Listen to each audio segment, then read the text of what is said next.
Hello. I am Zach. I'm the Dungeon Master for today's events, and I'm going to start introducing people as they walk out. So, the next person we have coming out is Abby Lesage, who will be playing Rowena Greenbottle.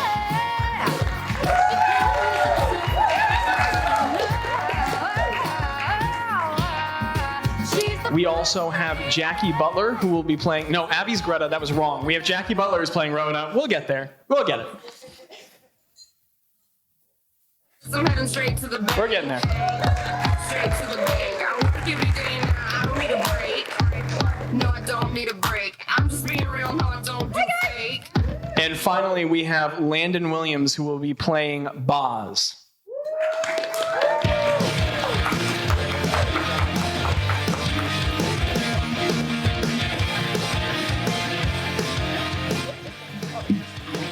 Howdy. What's up? Hello, guys. And as you can see, we're running all the music from an iPad, so, you know. Alrighty. Welcome, everyone. This is for the Barely D&D podcast. If you don't know how you got here and you just wandered in, this is a sort of Dungeons & Dragons podcast, live play, all that stuff. And we're thrilled to have you guys here for our very first live show. Whether you're a D&D veteran or you don't know the first thing about it, you should be just fine. Because we like to say that we're a sort of Dungeons & Dragons podcast. So everyone playing, this is their very first time doing it. Not today, but you know. I've never played before. What are we doing? What is this? So this is going to be a really intense game of Go Fish is what this is. But so we try to make our stories very accessible, and they can be enjoyed by anyone regardless of your knowledge. In the same way, today's adventure is an anthological little bit of a larger campaign. So this is going to be, these characters are a part of a story called The Accidental Adventures. That's on Spotify and other things if you wanted to go find it. But this is going to be like a little anthological one-off. So you don't need to know anything about the characters or the world or anything to be able to follow today's very basic and straightforward events. This is our very first live show. Oh, I scrolled way too far. Okay. This is our very first live show and probably the first D&D live show for all of you guys. So we just want you to be genuinely relaxed and enjoy it. So if you want to laugh, you can laugh. We've got a mic there to record some audio input from the audience. If you want to laugh hysterically, just so hard you have to shout and slap your knee, we won't get upset. If you're so moved by our goofy antics, you have to cry. We won't stop you. You have to. And if you scream in terror at how amazing we are, that's also okay. The one thing we do ask is that just whatever the input is, it doesn't interrupt the performance of our voice actors. So, and we also have people of various age ranges here. So just try and be respectful of other folks. And that's all we're going for. That being said, nope, I already said that. Also, important note, we're going to have some opportunities for crowd engagement. And if the very first thing that pops in your head is, that sounds awful, you don't have to do it. But if you're like, oh yeah, I want to be weirdly involved, that's for you. So there's going to be a couple opportunities to do that. One of those is that in today's live show, each of our players is going to have the opportunity to redo one role. And that's what that thing's for. So whenever that happens, we can have a volunteer get up and come up to the stage and roll the D20. And whatever it gets, that's their new role and they have to take it. So the players will choose the moment when they want to do that. So that is going to be an example of one of those things where you guys can plug in and get involved. And also really briefly, you guys had little... the thing that you get, a program, that's what it's called. You get programs with character descriptions and stuff, but if you haven't read that or you haven't seen it, I'm going to do a really basic introduction of all of our characters, and then we'll get rolling with our stuff. So, first of all, we have Abby Lesage over here, the incredible and unpredictable, and she is playing a cleric known as Gretta Smallstar, a little gnome. In D&D terms, if you have no idea what that means, a cleric is just somebody who... uses a deity's magic to do magic. That's the whole thing. And then we also have the illustrious Jaci Butler, special guest Jaci Butler, who will be playing the talented bard Rowena Greenbottle, who uses magical performance for music. So she has a guitar or a lute or whatever, and it does magic. It's a lute, okay? This is bardic inspiration. Our wonderful and tall Landon Williams will be playing the half-dryad druid named Bazz, and all that means is that there's nature and animals, and that's his magic. You know everything you need to know about D&D now. We also usually have Michael Williams, who plays a hilarious, problematic barbarian. But we thought the whole party would be easier to kill if she wasn't here today, so she won't be joining us. She has a lot of hit points, and without her, our hit point average goes way Oh my down. gosh. It drops. Skyrocket, but downward. So if you enjoyed these voice actors and everything today, then you can find us Barely D&D anywhere. You can go to Spotify, iTunes, anything like that, and you'll find it. But more than anything, we're just stoked to have you guys. With all that being said, we cannot wait to bring you our very first live show. This is Barely D&D's The Dream Eater. So you guys can sit back and relax and enjoy the show. Once I learn how to press buttons. You got this. There we go. It's working now. There's that Kevin MacLeod. Yeah, there we go. Okay, so our adventure takes place in the fantastic world of Yalabadin, a domain of strange beauty and errant magics where sprawling cultures mingle and grow in a world not dissimilar to the medieval past of our own. From across a variety of Yalabadin's varied and unique cultures and countries, a small coalition of adventure travelers have banded together for their own purposes and gains. It is with this particular party of daring people, oddly known as the Fun Guys, I kid you not, that today's tale begins. A remarkably small vessel, lacking sails or common voyaging accoutrement, bobs gently up and down as its arcane propulsions drive it across the smooth, glassy sea of dark waves that dance softly in indiscernible patterns of silver and black beneath the ocean of stars above. As pale moonlight, there's a ship on the water. As pale moonlight waxes and wanes across the softly listing vessel, a change of crew ushers in the full descent of night. So fun, guys. You guys are on the poor bet, That's and us. you are, yes, it is. That's me. You guys are good at this. We got this. You guys are on the poor bet somewhere in the Skillia Nazca, and as the small vessel is bobbing up and down, a shift change is happening. And Bazz, you are up on the top deck, and you're not going to die. We don't know. Should I roll for initiative? Is that what? Roll for Athletics it. check. Jump. So you are on the top deck and in the middle of just a normal watch on the vessel. Your small dwarven captain of the vessel, Spiguber, he's a fluffy little dude. He's got, he's like short. He has on like a weird vest over a white shirt, kind of like this one. And he has fluffy little curly blonde hair. And this is his voice for real, y'all. He looks over at Bazz and he says, "All right, Bazz. So it's getting pretty late. Oh, I've got the little stiffies in my back. So you've done a great job watching, and it's just stars and water as usual. So if you want to go below deck and have your sleep, we're good. Are you sure? I mean, are Yeah. you going to take up watch? No, Tello will be up in just a moment, and right at that time, the port to the lower deck just that hatch from the top to the bottom, and then there's like a bump, bump, bump, bump, and up the ladder, the elven wood elf, your fellow companion Tello, walks up, and he just sort of walks up and stretches after getting up from a hammock on a ship and having to switch shift with you, and he just goes, "Yeah, Bazz, I'm so glad to be here. You can go to sleep, and I will just watch the waves, I guess. That is so kind of you. Thank you so much. I'm just that kind of a guy." It was a rough 30 minutes, so I'm ready to get down there and go to sleep. And he walks to the front of the boat, and he just sort of like crosses his arms and leaves over the bow and just starts watching the water. right, So make- you're free to go below. I make my way down there and get to my hammock. Make him away. Literally thinking that. So you bump down the ladder, and you walk over to your swaying hammock. There's a row of 6. This is a very small ship that the party's on, comically and unpleasantly so. It's like maybe 40 feet long. It's tiny. It has no sails, arcane propulsion. It's named the Poor Bet Well. And there's a series of hammocks that hang on either side. Bazz, you climb up into yours. Bilfrey and Ploff are asleep. Craig is snoring painfully. I mean, decibels. The ship is vibrating. Which in doesn't his make bunk. sense. He doesn't because need to he breathe. can't breathe. How is he snoring? Why is he snoring? No one knows. And as you roll into your bunk, just sort of softly swaying back and forth in its green canvas, there is amber light just sort of dancing all over the space from oil candles caged in sconces of sort of like a dingy rusted bronze on the lower decks, and they're casting this intriguing reflection of tonalities, just sort of like moving back and forth like the ocean water's reflection itself inside the vessel. And you're dreamy and sleepy. And next to you, there is your staff, the Crook of the Mad Prince, the living wooden staff. I don't know if you want to pick up your I prompt. forgot to bring it on stage. Okay, well, it's okay. There's a prop. And This is barely it's D&D. so imaginable.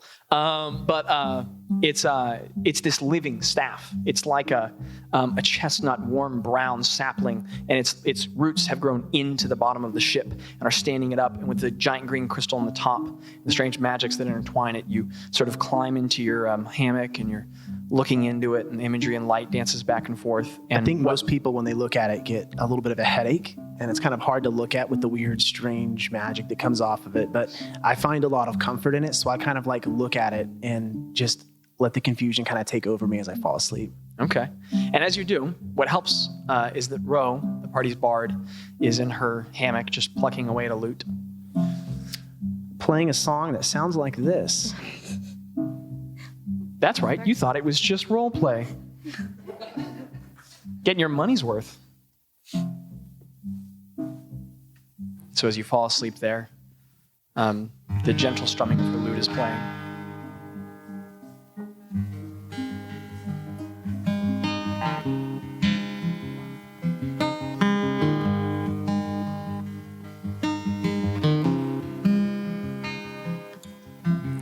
Do you think that you have seen him betwixt the shade of an alley? Perhaps you would know better if you had, for his mad laughter would have rung out from some of your strange mishaps. Lend your ear, old child, give me a moment between your play, for I tell you of a strange fellow, I tell you of Nifty this day. Ask your mother, she'll tell you of a warrior and the many beasts he slew. She'll tell you of a great hero child, greatest that she ever knew. Ask your father, old child, to tell you of a madman and a shade, a frightful vagabond old child, which only in revelry could be paid. This is the mage of chaos, child. Nifty is the chaotic mage.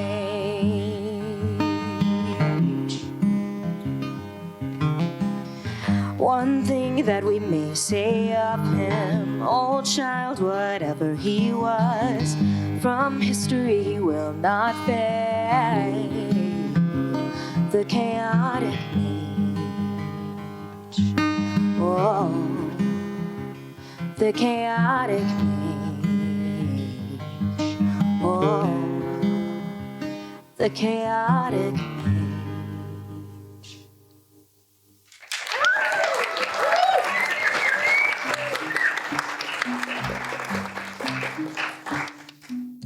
I love Nifty. If y'all didn't catch that, that was about Nifty, and I love Nifty. Oh, thank you, Mika. Micah. Everybody give it for Micah. Woo! She's usually the barbarian. You can't tell, but he's a middle-aged man. Micah's Craig, and she records with us, and she's amazing. Yeah.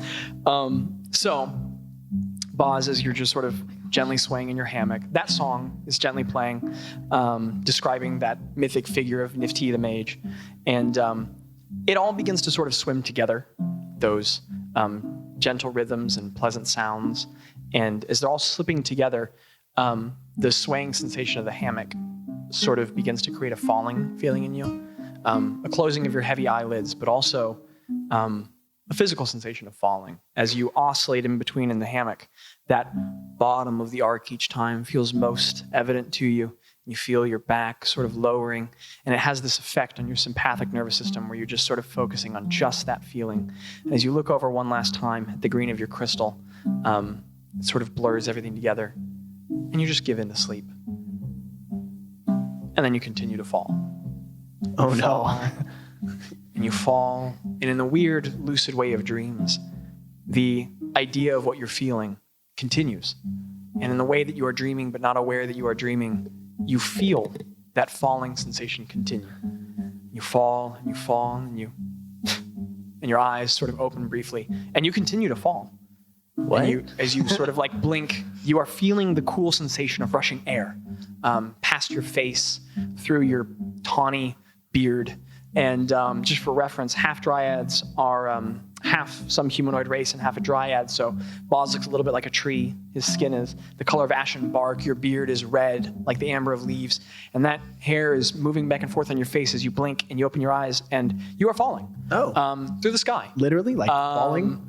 Yeah. Okay. Yeah. Oh, plummeting. And it's hard to discern at what height you are.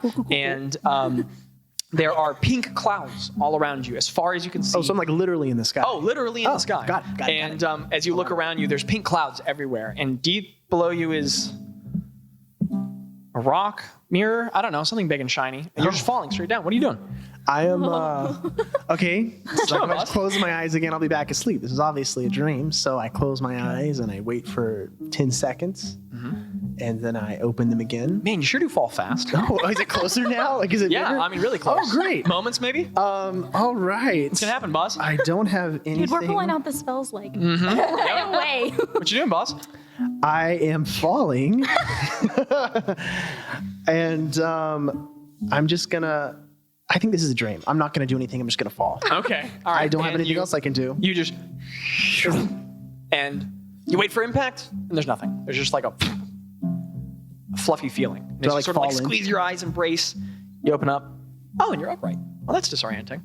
And you are standing on a ship. But it's not like the poor bet. It's a long canoe.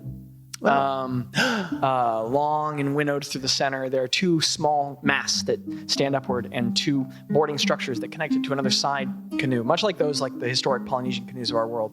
And you recognize this to be a canoe of your people. Is this my canoe? Like, is this the canoe that I'm in? This is the canoe that you used to sail the Lost Lands on for the Vistilion. And if that means nothing to you all, congrats. But he's in a canoe. I'm in a canoe. And you're in a canoe. And as you look around, there is a glassy sea, like a mirror around you, but it's not moving. It's clearly water, but it's completely still. And the only disruption in it is what's coming from your canoe that's moving forward. And Do I have a reflection in the water? yeah, make a perception check.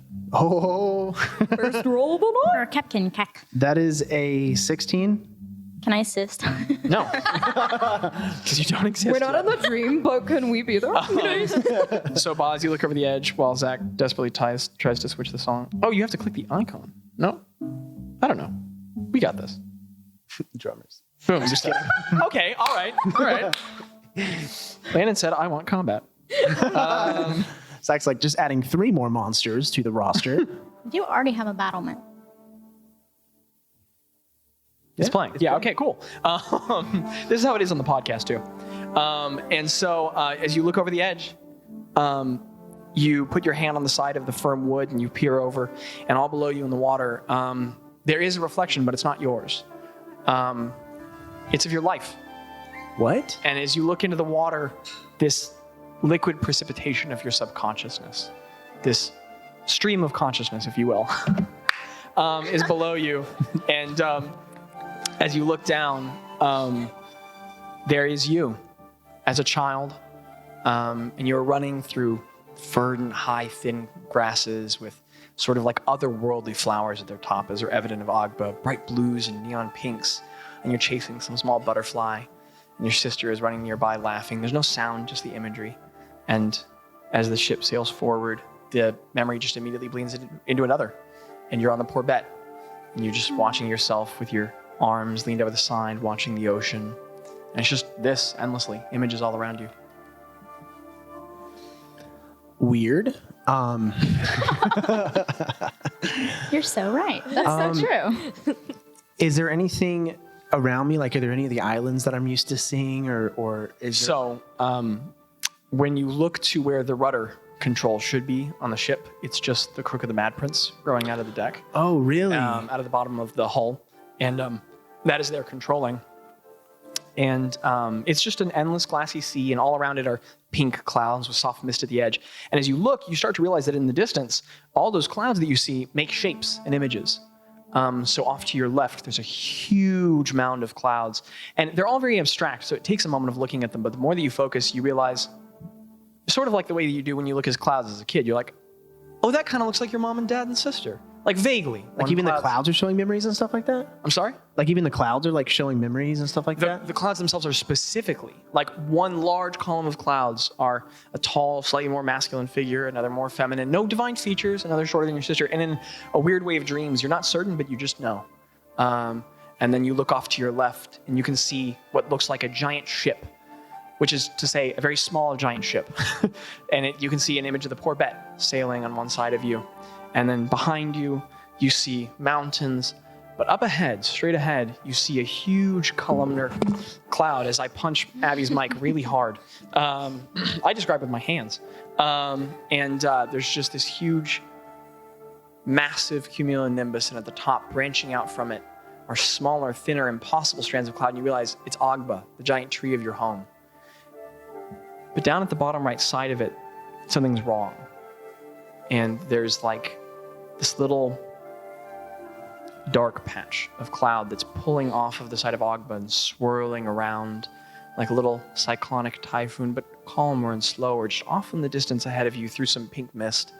And as you look there, you get this uneasy, fuzzy feeling in your head and your stomach, and you realize, you've been having nightmares lately, and you always remember that storm is in it. I grab my staff, the Crook of the Mad Prince, and I like will it. I'm like trying to get the canoe to go faster towards that spot. Okay. Do you do anything particular to do so? No, I hold on to it, and then I just look and stare into those shadows, and I just think, go, like, let's go. So you squeeze the roots, and as you do, little vines sort of grab out from it and wrap around your fingers, and the staff flashes, and the ship, like a wind from nowhere, picks up on the sails, and the ship just starts sailing forward. And also at the exact same time, there's a thump thump in the side of your boat. And all of a sudden, Ro and Greta are there. No other transition. They're just there in the other side of the canoe that's joined to this one. Oh, and, hey, guys. Your subconscious has produced them. Oh, hey. Did you fall here? You know? What were you doing 5 minutes ago before this? Well, I do a lot of things 5 minutes ago. Okay. I think maybe sleeping. Greta, could you make a Maybe history eating check a for me? sandwich. Do you have an extra one?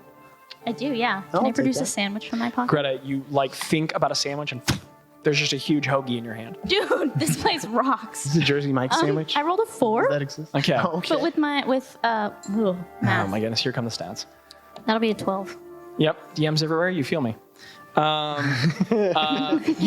have the full memory of your life, but you don't remember particularly existing before 5 minutes ago. You get the feeling maybe you're just like a subconscious fragment, a reflection of who you actually are. Oh, nice. Trippy. But that sandwich is pretty good. Huh. Yeah, well cooked.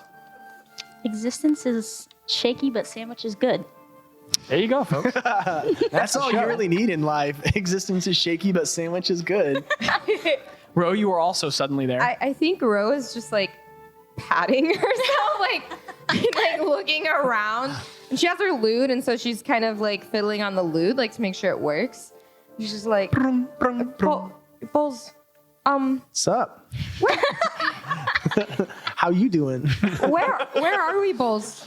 Somewhere. Somewhere? We're near my home, I think. We're in your home. I thought we were on the ocean. I think we are at least. Well, This is my canoe. Definitely, What time is it? Is this water? What are we doing? Are we on the What water? time is it in the stream, Zach?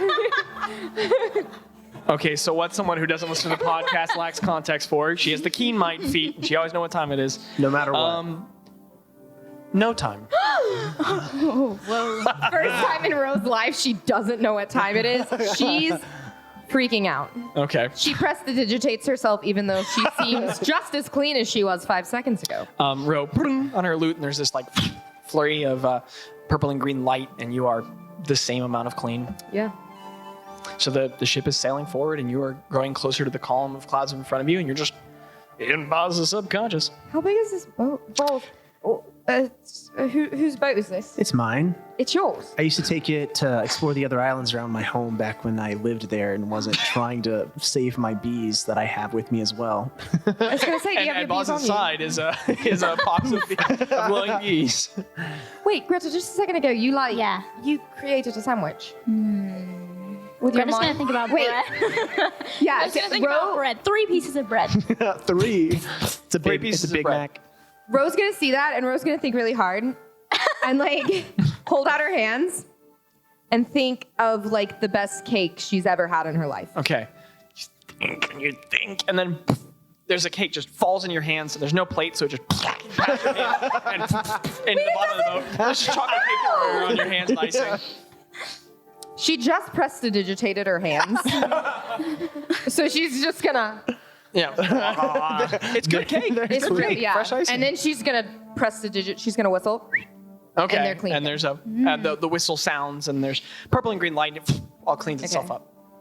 I'm still making the canoe go fast because I'm like, With 3 uses of your imagination, could somebody roll me a D100 for me? G100. Wait, both or like the whole? Just one of you. Someone, whoever's fastest. I'll Go. let you do it. Oh man. What'd you get, You Jackie? beat me. 46. 46. Okay. With this use of this wild subconscious magic, the from your whistle, because I can totally whistle, but from the sound, yep, like that I can also do. The purple and green light just sort of keeps furling off the sides of the boat, and it reaches outward, and some of the pink mist pulls up off of it and gets caught up, and there's just like that sound keeps happening. There's more puffs of pink smoke, and all of a sudden, just sort of randomly happening, all the pink smoke coalesces, and out of the water comes bursting just a 50-foot spagoober, just like water just places to the side, and your giant dwarven chipper captain is just there, and he goes, "Oh wow, guys, this is so weird," and he's just there with the water falling off from all the sides, and he goes, "You guys are so small." Hey, Spagoober. Hey, could you pick us up and carry us to that tree? Sure. And he reaches his hand out, and his hand just goes right through the boat. And Dang just, it. like mist over you guys.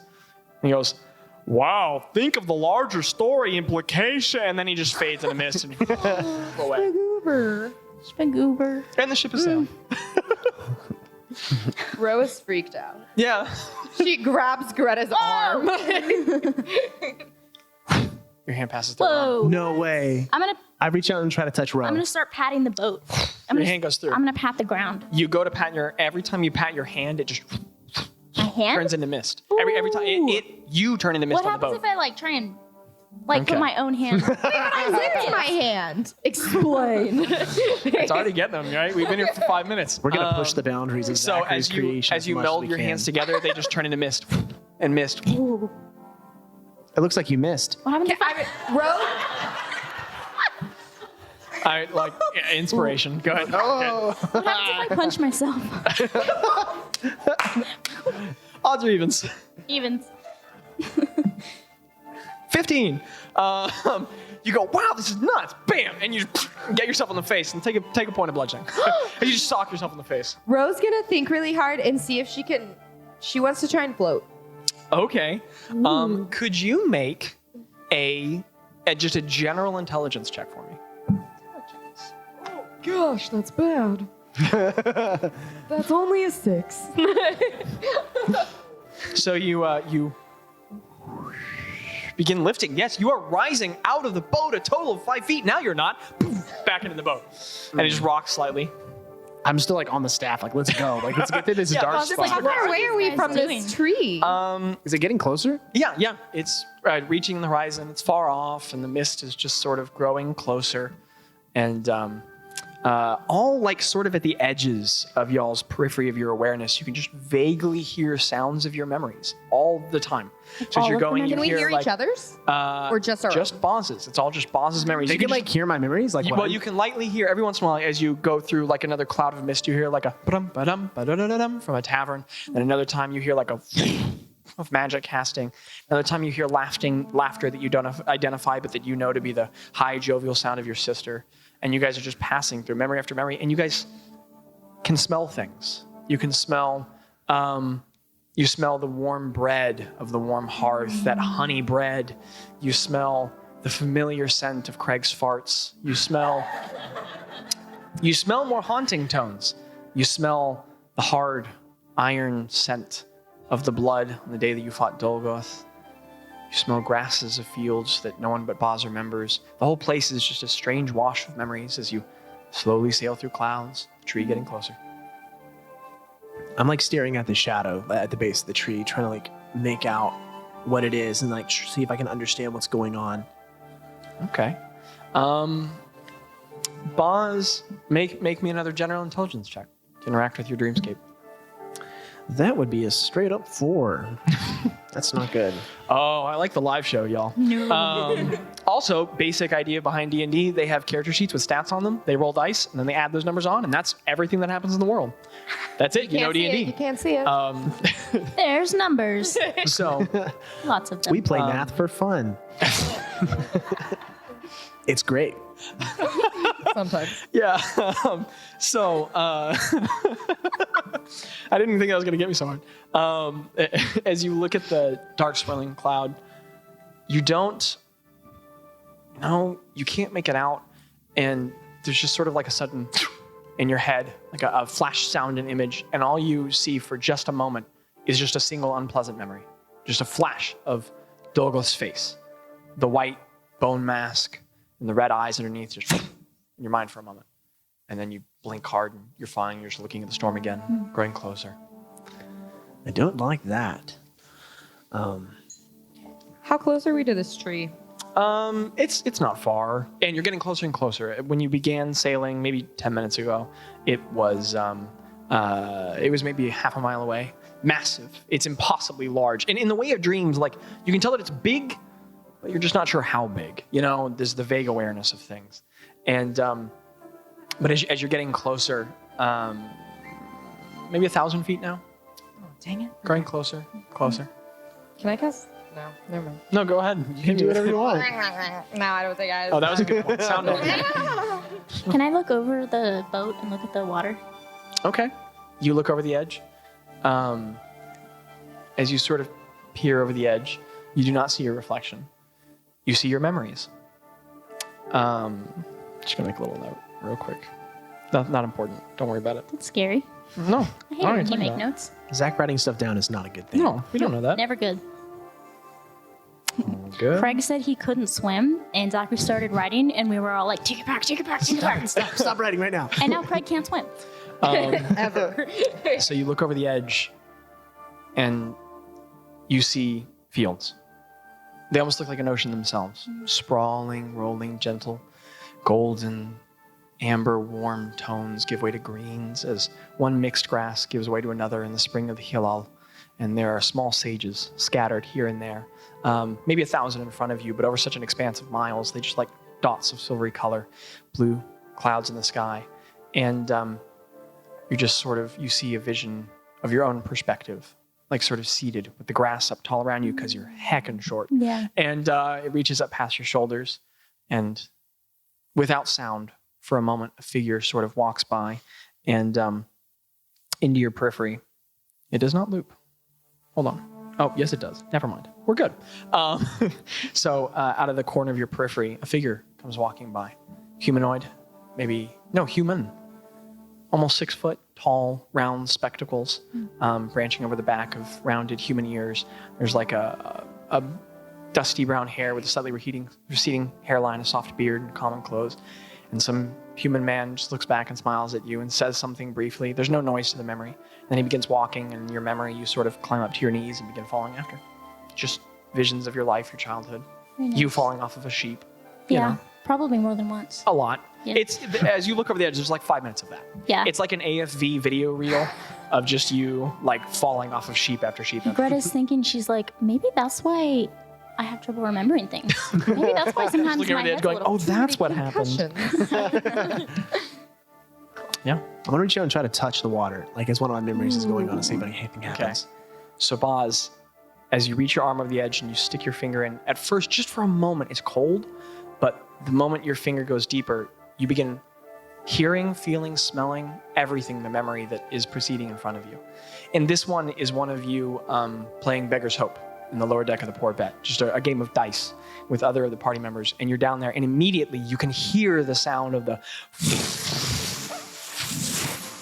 waves slapping dully on the side of the Poor Bet, and the ambient sound bleeding in from above deck. And you're down there in amber light. It's some sort of a midsummer day, warm scents, the smell of adventurers who definitely don't have deodorant. And you're seated we do there. have prestidigitation. Yeah, okay, there's an Smell occasional... better than the average. There's a whistle every 5 minutes as Ro is prestidigitating you. And you're just sitting there, and you can hear the that sound of dice slapping down, and Nom is just in front of you going, wow, you are so bad at this. Your small goblin compatriot. I still think you're cheating somehow. You can prove nothing because your eyes are too slow. And then she just rolls again, and that memory passes. And just as you continue to sail forward, as long as your hand's in the water, you can fully experience whatever that memory is. I keep it there. I kind of lose track of where I'm at and just the happiness of being with my friends again. Okay. And then I remember that dark shadow in the tree and the fear and dread of just not knowing where I am or what's happening. And I pull my hand out and just, I want to get there. I want to get there really badly. So there's an interesting phenomenon that happens for you, Greta and Ro, because as Bazz looks away from you, everything around you gets slightly fuzzy. Like everything starts to exist just a little less as you leave the preview of his view in his subconscious. And he gets kind of lost there. And he like zones out and his arm's in the water for like 10, 15 minutes. Wow. And he's just not looking up. And Bazz is kind of stuck there. After like 15 minutes, I go up to Bazz and I tap on his shoulder, or I try to. Okay. Does it go through? No, you on the side of his shoulder. He's solid. Okay, so I tap on Bazz and I go, Balls, there's like a tree over there. You know, I'm sure you've seen it, and there's like some land, I think, right? Bazz, you're in the middle of reliving watching Craig fall out of a bathtub, butt Beautiful naked. moment. And if all of this makes you think, wow, these adventures sound so good, it's on Spotify. But you're reliving that terrible memory and you're trying desperately to get it to go to the next one. And on the edge of your, like, just the fringes of your mind, you hear a muffled, you can barely hear the sound of Rose's voice. And I'd like you to make a charisma saving throw for me. Me? I like me? okay. Yeah, you. Oh no. Oh no. That's a 3. I don't like Just a what 3? we're rolling right now. Man, you really wish you could quit seeing Craig's butt as he's face down in the bathroom. And yeah, Bazz isn't moving. He's just zoned in on that water. And the ship is getting closer and closer, and the edges of that sea are dissipating, and you're starting to run into more and more walls of mist. And everything is slowly, like that cool, wet dampness is sort of like sticking to your skin now. And there's no cotton candy in this world, but everything smells like cotton candy.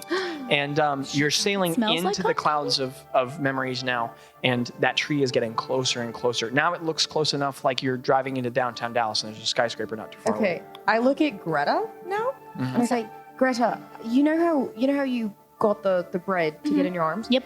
And for some reason, Balls is like lost in like whatever's going down there. Wait, can I see what he's seeing? Can No. I see over his shoulder? Oh, do you look over into the water? Yeah. You look over the edge. You see pale white and gray walls, tall columns every 10 feet, rows of equidistant pews. And up at the front of them is an elevated stage. And there are 7 white, pale stained glass windows in a circle set into a wall through which morning sunlight is streaming. And there are different groups of children huddled, just sort of laughing, half paying attention to a religious lesson that they're not focused on. And at the front of the stage is a Loxodon woman in large gray robes, reading from a tome. And you recognize Yenny. Teacher, I have a question. What's a Loxodon? A Loxodon? Excellent question. A Loxodon is an elephant person. Oh, okay. So there's a great round gray head and a trunk, and she has a tome laid out in front of her, and the trunk is lifting pages and turning them. And you can't hear it, but you can see Yenny, your caretaker at the orphanage where you were from, just reading, and it's just a very calm, pleasant memory. And from the perspective, like the first person perspective, you can just see your hands just starting to fiddle with a lute that's way too big for you as you listen to it. Rose an orphan, by the way. Wow. We're you classy at Barely mentioned. D&D. That's what you see when you look into the water. I kind of, it's almost like I do like a double take, Okay. but then I kind of shake out of it, and I go back to Greta, and I'm like, Greta, I'm not really sure what's going on, but there's like memories. Yeah, around. yeah, I saw it. You saw it too. Was it your memories or was it my memories? Probably my memories. That would make sense. Yeah. What did you see? I saw my aunt. Oh. I saw my friend and where I used to live. Oh, that's really cool. Boss is like, Boss is just bummed out over the side, and you guys are chatting. a little bit of drool coming out. You know how you like you made bread show up, The best day of my life. and I made cake show up. Yeah. What if wherever we're at right now, we can like will things to happen? Yeah. So what if you and I don't know what Bazz is doing right now, but what if you and I like really think hard together that we want to get to that tree? And But maybe not it'll crash happen. into. I Well, don't wanna obviously not crash into yeah. it, but like, we, like- all three of us appear there, or like make the boat speed up. Maybe if we like think it'll happen. Yeah. I definitely don't want to crash into it though. Well, then don't think that we're gonna crash into it because then it Man, might I'm already happen. thinking about it. No, Greta, stop. What if we think that there's like a steer, like a Like a boat dog. Yes. Yes. Okay, No, let's- like that thing that Spagoober uses to steer it. A steering wheel? The helm? Yes. Yes. Yes. You do remember it's called a helm. History check. Greta, I think maybe we just imagine that the boat is now docked by I think the so tree. too. Okay, so Should we can't hold hands though because we're smoke. can we hold hands? Let's try it. It's not working. It was the ooh that got me. You can successfully hold each other's hands. Can I burn my inspiration to try my saving throw again? No, that was a while back. What? What? What'd you say? Huh? Okay. It's past. Oh no. Yeah. Plus, I'm really enjoying this, so you know. So Greta, you and I hold hands, and on the count of three, we're both gonna imagine that the boat the is boat is docked where we want it to safely. be. Where Bazz wants it to where be. Bazz wants it to be. Whatever Bazz wants it to be. Okay. Okay, on the count of three. One, two, three. And there's like this sound. I would like one of the two of you to make a general intelligence check at advantage, whoever wants to do that.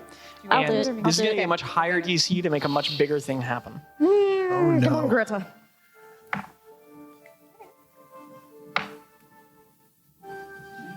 It's a good face, y'all. 16. Ooh, that's really good.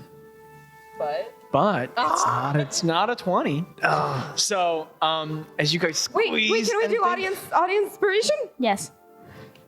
If someone would like to burn their thing, I'll burn mine. Wait. Okay. Okay. Or do you All want to right. burn yours? It's up to you. It doesn't matter. I'll burn. Okay. What? just I'll one of burn you it has 'cause to I pick. That's all that has I'll to burn it happen. because I rolled. Okay. Okay. All right. So whoever wants to get up from the audience, come on down.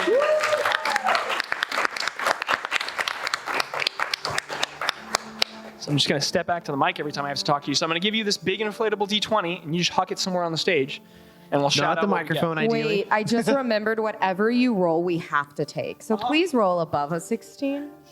We love you either way, but. Oh. What is that? Oh, that's circle. Circle stands for 20. That's a 20, right?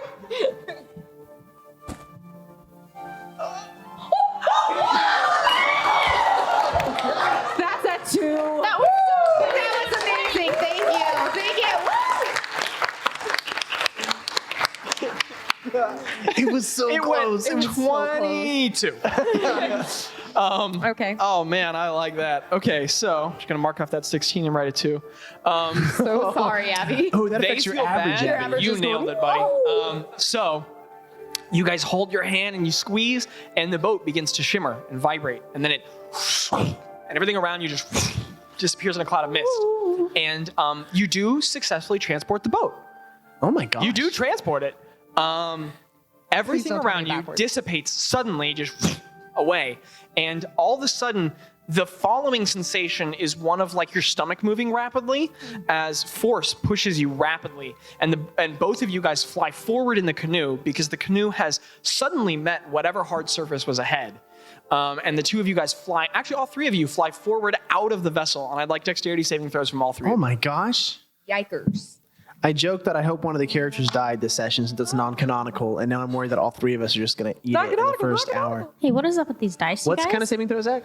Dexterity, my dude. That'll be a 19. 5. I got a 14. All right, hold on. So many numbers. What did you get? A 5. 5. Okay. Alrighty. All of my fingers. This is going to be another opportunity for audience participation. So, I have two options for what can happen now on my sheet. One of them is not great. The other one is much more not great. And I would love for you guys to help inform me on that. So I'm going to have everyone in the room who wants the not great option to just make a loud noise. And then after, we'll sort of like feel out how many people that was. And then after that, everyone in the room who wants to have the really not great option happen, you can make the noise after that. So first, let's get the not great crowd. You guys just speak up, make as much noise as you can.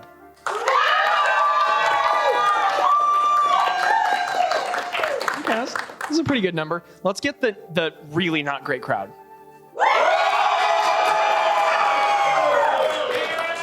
Hey guys. Hey guys. Hey. Y'all, that's what damage sounds like. It sounds like that.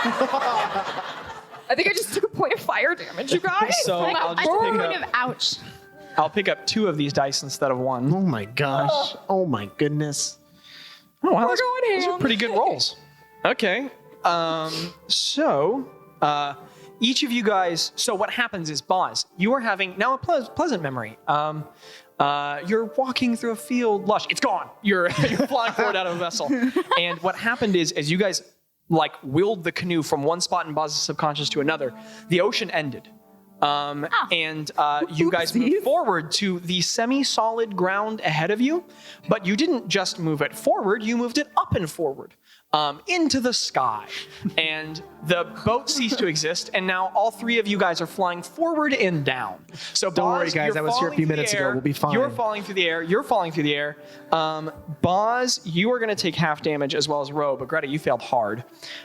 So Ro and Bazz, you're only going to take 6 points of bludgeoning. That's not too bad. Oh my gosh. Greta, you're going to take 12. And so all 3 of you guys just into like really, really unpleasant material. It's not ground. It's sort of like, it's the textural sensation of bog, but the firmness of like a carpet. And all 3 of you guys just into different parts of it. And you feel a wet splash on your face as well as immense force. And different parts of you have the sudden sting of sudden impact, and it feels awful. And as you guys lift your face, just sort of like out of the floor of Bazz's subconscious, and you look around, the pink mist is gone. Or at least very to your left, you can see sort of pink column. You guys are inside of whatever this cloud of memory is now. Does it still smell like cotton candy? No. Oh, dang. And all around you to almost everywhere else, most of your vision is gray swirling wind. And there's just sort of like a sound of like, as winds are swirling back and forth all around you. Allow me to change the song, be like. Are we in a tornado? Hold on, I can do this. Boom, I'm so good at this. Am I repeating 1 successfully? Yes, good. And as you guys look all around you now, it does not smell like cotton candy. It smells like What you licorice. smell smells. Make a perception check for me, Bazz. Oh, yay. Rolling dice. Where is my dice sorry, today? Mika. Come on, Protect me. guys. That was an I'm 8. sorry. 8? 8. Oh, okay. I'm not doing so hot. You can't place it exactly, but there's a dry sort of mineral scent, sort of calcium-y. Sulfur? No, you're not. You're not exactly sure, but there's just a strange, unalive mineral scent. You're not sure. but- Unalive? Unalive? Is it but- Are there minerals that are alive? fungus? Fungi? Oh. It's No. minerals. but Fungus there's is a mineral. There's Surprise. just a gentle maelstrom. What is happening around you is you guys are in what resembles a cyclone, but it's happening slowly. And it's a big sphere instead of an upward turning tube. There's just this, and you can tell it's great columns of moving dark gray, sort of like perverted form of that mist that was previously around, but it's just moving slowly, but with great force at the edges of your perimeter. And up ahead, it obfuscates your vision and dims everything and blurs it, and you can just see that up ahead. Is the tree near us? Yeah, can we see the tree? You look back, and like sort of off and behind you, what should be the tree is like dimly bleeding into the edge of the storm, but it's over that way. Are there any plants or animals around me? Empty gray space. Can I do like an intelligence check, or maybe do I just know? Like, do I understand that this is Bazz's like brain? Make an intelligence check. General intelligence. Zero intelligence. 15. She's back. Oh yeah, you're a figment. That's wild. I'm a figment. Yeah. I think Greta likes being a figment. Okay. Bro, What? we're figments. What do you mean? A figment? What do you mean? Like an imagination? I'm not imaginary. Touch the boat. Are you saying that? Touch the boat. Are we each other's imaginary friend? No, I think we're Where's Craig? Bazz is. And as you say that, a giant, like, sort of blurred image of Craig just by, and he goes, "I didn't want to be here." And then it's just that's I think you're right. Yeah. Well, it makes sense with the Spagoober thing and all, because he's very Yeah, short. I should have. Yeah, that's true. Balls. He's not normally that tall. I'm like peeling myself up the ground. I'm Balls. like, what? What's going on? Balls, what are we doing here? What did y'all do? Where's my boat? Oh, no. Why are we here? I don't know. I fell asleep, and you were playing songs. You I was cast a playing a spell song. on me. I didn't cast any Yeah, spells. you did. This is No, I was Rose's just fault. practicing. Bro. This is Rose's fault. I was playing a lullaby. What song was it? It was Chaotic Maze. It's a lullaby. Yeah, but it's a It was chaotic not- lullaby. It's That is. literally nighttime, and Boz was going to sleep anyways. This dream is not my fault. I cast no magic when I did that. Maybe you didn't know. Unless it's some weird thing that I've acquired. I don't think so. I think Balls has wrapped us into his drama. Bazz. This is pretty cool though. I want to imagine or Ro where- with are this we, like, really in your big, home? colorful hat on, like a huge top hat, like it's like bright in the green. middle of Ro just sort of like being upset with you. The like mist sort of pulls together, and she's got this big, like awful, gaudy, too many feathers, all fake, like flower hat that's like almost as tall as she is, just sort of like wavering back and forth on her head. All right, guys, let's go see a what's good up look for you, ahead. Greta. No, it's on your head. No, it's on your head. No, it's on your head. It's on my head. It's on you. Do I feel So what it? are you doing? Yeah, there's a hat on your head. Yes, there is a hat on. Take it off? Okay, you go to put your hands. They pass through. You I can't. do It's this. just I do this, and I whistle and try to get rid of it. just. Greta, Yeah, I can't Ro, whistle, I but the love sound of a your whistle hat. and your hands going like that. Yeah, and nothing's happening. Balls, take this hat off my head then. I think I we should. know this is you. Bazz, is there a mission? Are we on a mission? Yeah, I what is think- this? guys, I think and we're on what's a- the tree? Is Is it your father? No, It looks kind of like you. that is insensitive. Well, it looks like me too. I didn't know. Like Okay, y'all. inspiration. Yes, obviously inspiration. Is I'm it your not father? half tree. You thought I was half tree? I thought we were both half tree. That's what you told me when we met. No, I never once said we are half Well, tree. why does my skin like peel? You're like half wool? dryad. You're what? It's like your half skin is what? tree. It like peels. It's like quarter tree. Like it's like feel like that's green. a you It looks problem. kind of like this flower, and she imagines a flower. Okay, flower. I see like how this flower, and you can like peel this leaf off. Sometimes Guys. my skin does that. Boss, does if your I skin do have that? too dry of skin, it Guys, just starts. I've got the talking stick.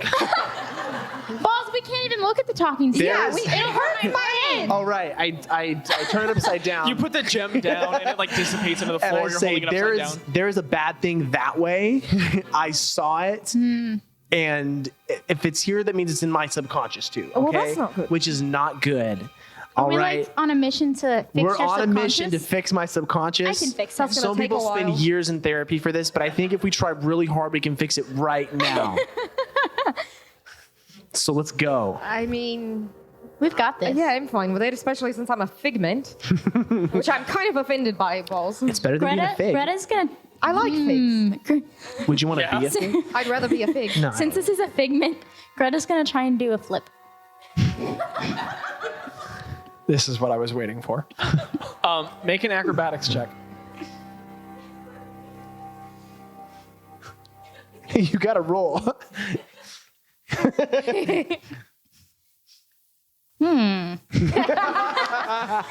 It's a 14. Okay. All right. All right. And while we're at it, we've had another number of imaginations. I want someone else to roll me a D100. I want to do it this time. I want to do it this time. I want to do it this time. That is a 60. That is a 68. Okay. So close. Greta, you like sort of squat down and you jump up, throwing your knees backward for a backflip, and you do. You flip, and Greta just goes straight up gone, just like gone. Gretta! Like the wind swirling around you sort of meets its apical zenith at 50 feet, just gone. Out. Greta, I imagine her you back. flip and your whole world just goes. And Greta does like a dodeca-tuple backflip, just go up. And Greta's gone. You made that up. That's not a real word. No, dodecahedron is Oh, okay. yeah. Nice try. Insight check. Greta, you're just flipping straight up. This is wonderful. Ro is yelling this. Greta Okay. as loud as she can. Do I right. hear it? No. Oh. You're flying up. I wanna- I start reality is thinking- smearing before you. You're just in a succession of flips. Greta's like, I like being a figment. I should do this more often. I imagine her right back where she was. Okay. They're you're like smear, whoa, and then you like have a sudden turn of your stomach as you're suddenly still. Make a Constitution saving throw. Oh my gosh. I have the dramatic music on for this. What's her total? 9. Okay. How much bludgeoning So you- damage are we going to take before we start you will combat? Greta back, and then she's just next to you, and she just, whoa, and it just immediately throws up. Oh no. But Wait. it's all like just like candy corn. Happy Halloween. Roasted depressor. Am I allowed to press corn sleep coming take you, Greta, in this Please. moment? And then and it's away. And she's clean. I have a Guys. question, Balls. Guys. If we're figments of your imagination, why are you imagining us throwing up and stuff? And That my was- arm Yeah, what hurts. the heck? I- Why did I hit the ground? I What's wrong with firmly you? believe in free will of all of my figments, so this is on you guys. We I should don't go. like this. Oh shit! So where do we go, Balls? Do we That- go to the tree? Do we go? Towards Zach, am I able to that see like the thing. source of Bazz. the shadow? I'm going to get to the next actual note in my notes for a while here. Why don't you make an insight check for me? Okay. I'm going to burn my inspiration on that because I'm done rolling poorly. Okay. I rolled one more than that. That is a 10. It was DC 10. So DC means difficulty class. That's just what the player needs to roll at or above to succeed. You would go to sort of use your experiences in the near Fey wilds that you grew up in previously, or maybe use your ability to see, but in your own mind, you feel that you can just kind of feel, and you're just tracking a feeling of disquiet, Yeah. an unease, and it feels to your right. You feel convinced of that direction. I know where this thing is, guys. Follow me. It's I point to the right and I say over there. You say what? Okay, can we walk? Can we walk on this? I'm a little afraid to move. I try to walk on it. I just start walking towards it. Okay, I follow. Why is it It's awful. squishy? Why Why is it so moist? hard? This sound, Balls. Fix the noises in your head. I imagine they were walking on cobblestone. Okay, make a very high DC intelligence check for me. What? Okay. Inception. That is a 10 again. Oh Okay, my gosh. so you like sort of squeeze the peering of your eyes, and the floor does shift, but not to cobblestone. Oh my gosh, Zachary. It shifts and shifts, and like the material, this gray, indistinct, near like fluid solid, pulls together, and it starts to make a bunch of concentric shapes like stone, but then it all sort of like freezes really quickly, and it shifts too hard, and it ossifies into this like brittle, sharp, bright, like flash freeze material. And as you guys take your next step, and you realize you're walking on glass. And I have shoes on. yeah, all of I have shoes your worn feet are fine, but everywhere you walk, and it's the thinnest layer, so you're just breaking glass everywhere you walk. It's kind of like Mika. Not Mika the person, Mika the stone. Mike is very fragile, you guys. So you are now literally walking on glass. But you said it didn't hurt to walk on it? Well, you have shoes on. I Right? imagine Greta Yeah. in shoes immediately Okay, as I Greta move. has shoes. Yep, Greta does have shoes. You just asked me, do I fall? Like, what was the idea with that question? Yeah, you are. Your shoes are fine. Walking on it. Okay. You guys continue forward. I just follow the disquiet feeling that I just had inside myself, and whether it makes me go left or right or straight ahead, I'm chasing it down. Okay. As you guys move forward, eventually, it is not sight that reaches you first, but sound. I'm gonna switch up the music one more time. I can do this. You can do this, Zach. You're a big kid. Yes. Good job, bud. There is a DC check to push play on an iPad. You'd think it'd be so simple. As you move far enough forward, you hear like a really unpleasant, gentle, like moan that is always paired, like belabored breathing almost. Do we all hear That this? is then, oh yeah. With your passive perceptions, yeah. And it's always an unpleasant, belabored breath followed by like what sounds like an unfinished exhalation of a cry. And Does it sound like someone's in danger? I'll demonstrate. Don't worry. Oh no. And if y'all wanted your Halloween spoop, here you go. So as you tread forward, just on the glass, slowly but surely, you can hear like a.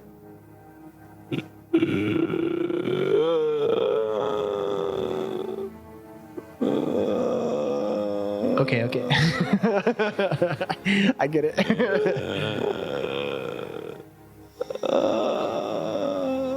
Craig, In the direction snoring. you're walking, it's getting closer. That's just in the direction. Can of we your tell like how far away this is from? Make a general intelligence check. That's a nat 20, What's your total? She Oh yeah, knows that's where a that sound is 24. coming. She heard that sound. I smelled that sound. Why? And Jackie, by rolling a natural 20, you gain an additional reroll on the big dice. Oh! So you can mark that wherever you want on your sheet, that you have 2 of those now. So, not far, within 100 feet, somewhere in the just... Everywhere around you, it's like a mist of wind. You can see maybe 30 feet in front of you at any time, and soon, it's near to you, you would wager. That's what occurs to you. What are you guys doing? I guess I go towards it. Yeah, I want to go towards it too. Yep. Okay. Like you do. Don't be suspicious. Don't be suspicious. So before we get copyright claimed, the 3 of you guys move closer and closer, and eventually you find what could be compared to as the heart of the storm. The wind, that sort of constant goes, and even though you can see it maybe 100 feet away, it gets quiet and almost indiscernible in sound. And you walk into an open, wide, domed space, a bowl of swirling wind and tempest at its edges. And in the center of this space, the ground has shifted again. And it's hard and brittle and white. And that smell you were first smelling when you got here has increased. It's so faint, it's cold, and it's clinical. Could one of you make a medicine check for me to ascertain what this material on the ground I got it. Should Abby I- do that? okay. Yeah. Miss Cleric? I've been rolling like 3s and 4s all night, so. Oh no. What's up, Doug? I thought Do it you was have a- inspiration? It's not a 1. Okay. I'm doing It math. looks like a I'm one. doing math. It's I'm not so a one. sorry. You can do this, I believe. Can I cast guidance on her? No, not for can't. math. What? Oh, yes, the spell. Sorry. I thought it was a joke. We do it so much. Yes, No. you can use guidance. All right, so you have a plus. You can roll a d4. Cool. Oh, more math. Oh, that's a 4. Oh, good. We're over here laboring over addition, folks. That's a 19. It's hard, okay? Bone. You're walking around on bone. Okay. It's just a like whole room of solid bone. So it's like, does it look like it was like pieced together, like No, formed some way? This just is solid floor of bone. piece of bone. And Like- very importantly, well, let's not get stuck here because there's something in the middle of the space. And when I say something, I do mean something. The origin, the impetus of this sound is there in the middle of Bazz's subconscious, in the heart of this splintered storm off of his core memory, just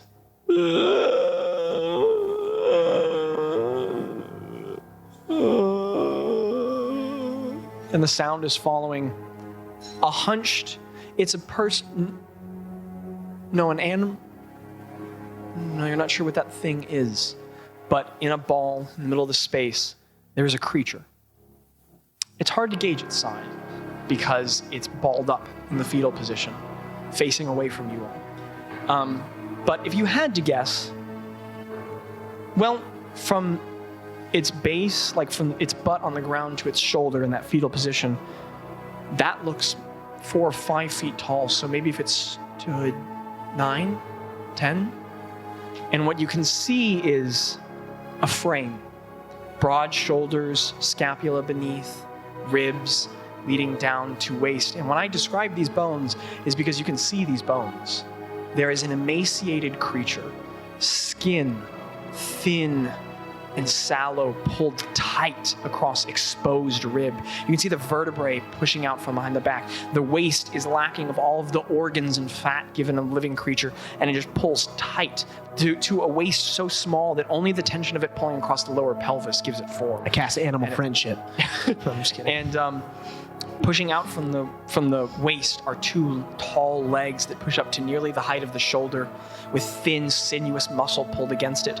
And you can see a strange neck. Again, it's facing away, but there's a wide neck, like almost the width of another torso coming out of its shoulders, bowing forward. You can't see its end, and you can see the edges of bony elbows pointing out from the side, and there are protrusions coming out of its back.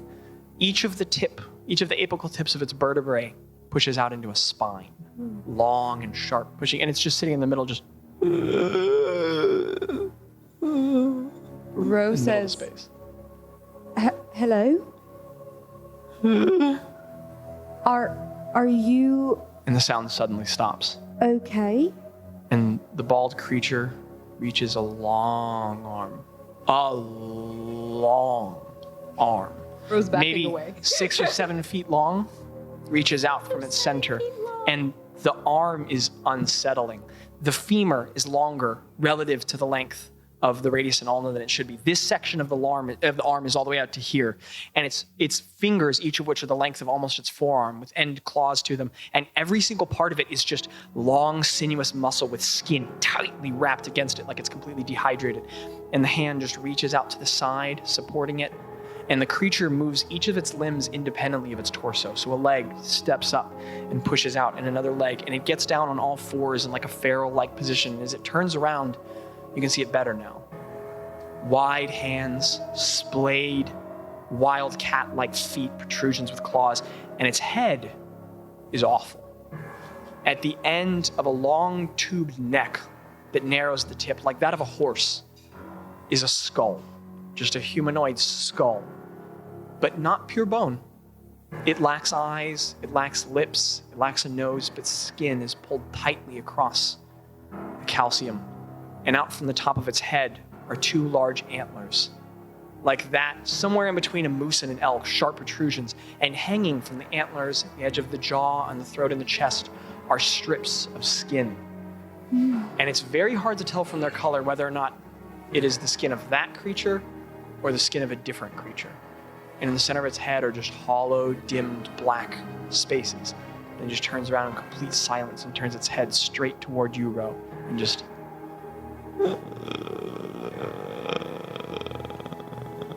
as it looks at you, maybe 50 feet away, splayed on all fours. 50 feet away. Greta's, when she sees this, she's gonna like catch her breath, and almost instinctively her hand's gonna go like to her close. She's gonna grab her holy symbol. Yeah, you could repeat that again. Yeah, her almost instinctively her hand's gonna like kind of slip under her cloak and grab her holy symbol, and she's gonna cast enhance ability on herself. Just Okay. Yeah. Which specific enhance ability? Fox's cunning. Okay. Could you describe that specific ability? Just like the basic what it does. What does it give you advantage on? Intelligence checks. Okay. That was a challenge. So, do you want to describe that spell casting, or would you like Yeah, to? so Greta just like instinctively, almost without even thinking about it, her hand like slips into her cloaks and she holds her holy symbol, and I think almost without realizing it, and the magic almost like comes. Okay. It like So it, as like, your hand comes out as she takes her. As your her hand kind slips of under your cloak, scared your breath. fingers wrap around that black onyx, thin, frail, like stag-like horn holy symbol. If you can manage to get it out of there, it's tight in that pocket. But we have a visual aid. And as you squeeze it, there's a flash of purple and green light or no, your colors are like a dark brown and green, just like sort of swirl over you. And for the moment, there's just a flash of the ethereal shape of a fox's head, just appears and disappears over you. Are you all doing anything? Oh yeah, I whisper the Sylvan word for defense into my druid's defense, and this wooden shield of vines kind of like starts to form on a bracer on my arm, and I kind of get ready. And if the DM will allow me, I'd also like to cast Shillelagh on myself. Are those both actions? Shillelagh is a bonus action, I believe. Okay. So Bazz, Bazz is wearing this bracer on one arm that looks like bark, and as he whispers that word into it, the side of the bracer sort of lifts and pulls together, the wood breaking and swirling, and all of these roots sort of like out of the side and form a large circular shield of wood out of his arm. And you whisper again another word in Sylvan, and your druidic staff just sort of spines appear all over it. Oh, cool. Ro? I play a little ditty on my lute. Jackie's like, yes, music. And I cast Bardic Inspiration on both of my friends near me. Okay. It just kind of sounds like, "You've got a friend." And I give Bardic Inspiration to both Bazz and Gretta. Okay, if you can mark that down. I'm going to scroll to a different part of my document for absolutely no reason at all. Uh-huh.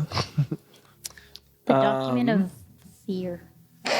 That's what it's called. Monster document.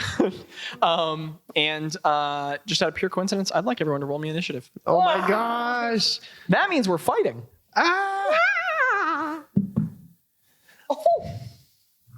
Okay. I rolled an 8. I rolled a dirty 20. Oh, okay. Ro, what's your total? Well, no, it was 17 20. Okay, sorry. plus 3, dirty 20. You add dex to. Yeah. I also have a dirty 20. Okay. 9 plus dex, 20. I'm just stuck like trying to figure out what is this thing in my head? Like, is this where did this come from? Like, Well, at the top of this whole experience, I would actually like Gretta and Bazz to make history checks for me. I kind of forgot to do this, and then you said that and it reminded me. I got a 4. Okay. Greta, it's what you do. Dirty 20.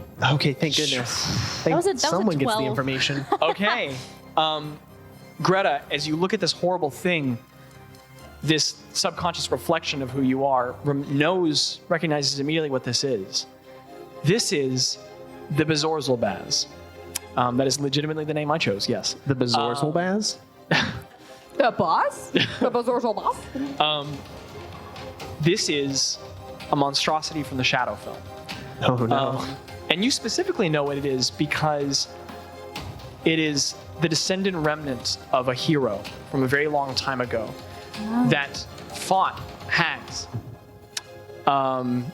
Specifically the hags in Vithli, as the story was told to you. Zoinks. That's where Greta's from. In ages and ages and ages past. And he offended the hags so thoroughly that they cursed him to die and die again. That his soul would be dragged to the Shadowfell and that he would become this thing. And with a 20, I literally have 2 tiers of rolls that you can do, and you got above 18. You know that somewhere in the world, someone must have a ring because this creature is bound to it. And the owner of that ring can send this creature into other people's dreams after pulling it from the Shadowfell. And that what must be happening to Bazz Somebody doesn't like is me. that someone is cursing Bazz's mind to endure this beast. And you are aware that Bezorzal Bazz in Pixie Sylvan translates to Dream Eater. And as you know it, what happens in the dream of someone affected by the Bezorzal Bazz can affect them in real life. Oh no. Oh, man. Freddy Krueger. Are you serious? But anyway, let's roll some combat, I y'all. thought I was safe. I mean, we have no enemies, so I don't know like who. Oh would yeah, hurt nobody Bazz. hates. Nobody does. Everybody loves us. And likes if you guys us. could clear up some space on our battle map here. No. So typically, we have a table that we play on with this battle map in front of me, but I'm on a stage at weird positions, so I'm going to be turning my back to you all. My pants are too tight, so you guys can take that as you will, but I'm just going to be setting up combat in front of me here, and we're going to get this going. Which color token would everyone like to be? Red. Green. Purple. Okay, that was easy. We put this over there. Red, green, purple, and then our unfriendly friend can be the larger one here. Oh my god. That was so fast, I have to put all the other tokens back up now. Yeah. And where on this map in front of me would you all like to be in the space? Far away from the where's Bazorzals, Appleblossom? Zaz. Where is he? Well, he's in the center of the space, so Ro, actually I guess I don't have to face the audience if you want to manipulate it. Could you slap that down in the middle of the map for me? Is he right here?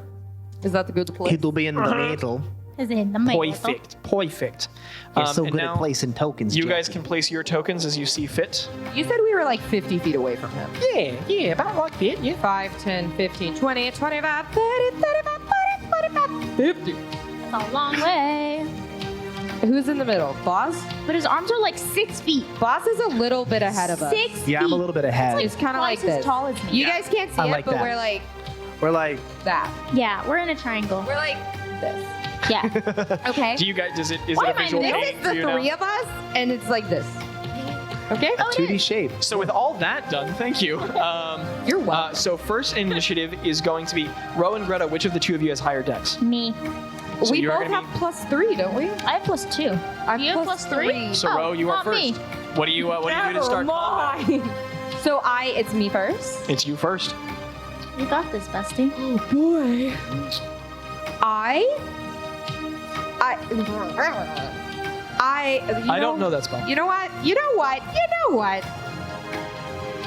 Oh, okay. I'm gonna cast Lehman's Tiny Hut. Oh. I Interesting did not choice. see that coming.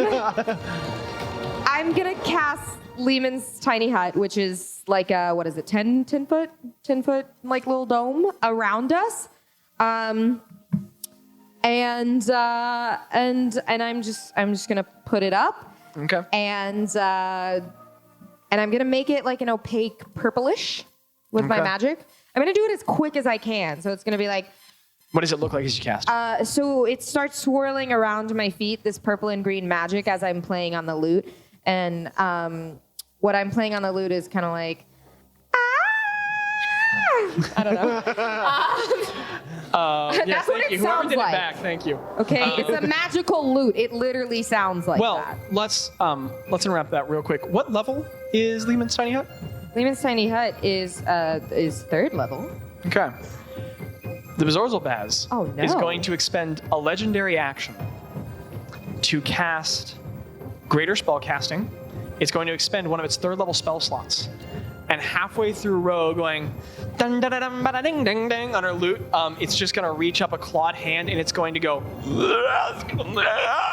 And as it reaches out, there's a red color all over its palm that drips off of it like blood. And I breathed in way too hard. And as the dome is swirling around you, it just and falls into nothing. He just casted a spell, like counterspell. Yes. Oh, the nice. Bazorzal Bazz cast Counterspell. How many legendary actions does he have?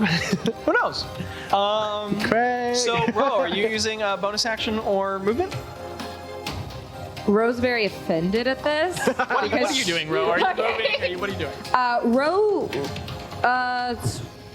gosh, I don't know. Are we in like an enclosed space? Like, is there like a ceiling and a Yes, wall? it's like a dome of storm. Okay. Oh, okay. cool. So, So how? I don't know, man. Ro need just an kind answer of quick or we'll move on. stands there. She's Okay. shook. She's confused. So, standing there stunned, we move to Greta in initiative. What are you doing, Greta? I am gonna cast a spell. Okay, that makes sense. You are a cleric. Yeah. I'm gonna cast Guardian of Faith, which is a 4th level spell. And it says that has a It 10 should. feet. Yes. Right? 10 feet? Yes, 10 foot So I'm going radius. to cast it like this way.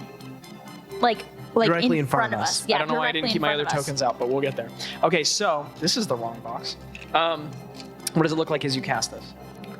I think Greta sees like that thing is hostile and that, we need to start. That is a fair It doesn't want to description. be That is friends with hostile. us? What? So she So friendly. you never know. Greta likes to give people the benefit of the doubt. What does it look But the doubt has gone away. So Greta's gonna grab her holy symbol and she sees Rose's disappointment and her You're just bummed for your friend. That's all. yes, I'm not yeah. scared for your And life. she's gonna it's That gonna wasn't kind cool. of magic's gonna flow out. Okay. Like it does. What color would you like the token of your holy symbol or your guardian of faith to be? Like a pale white or Yes. yellow? Okay. What does your guardian of faith look like? Because it can look like whatever you imagine. Sort of rapidly.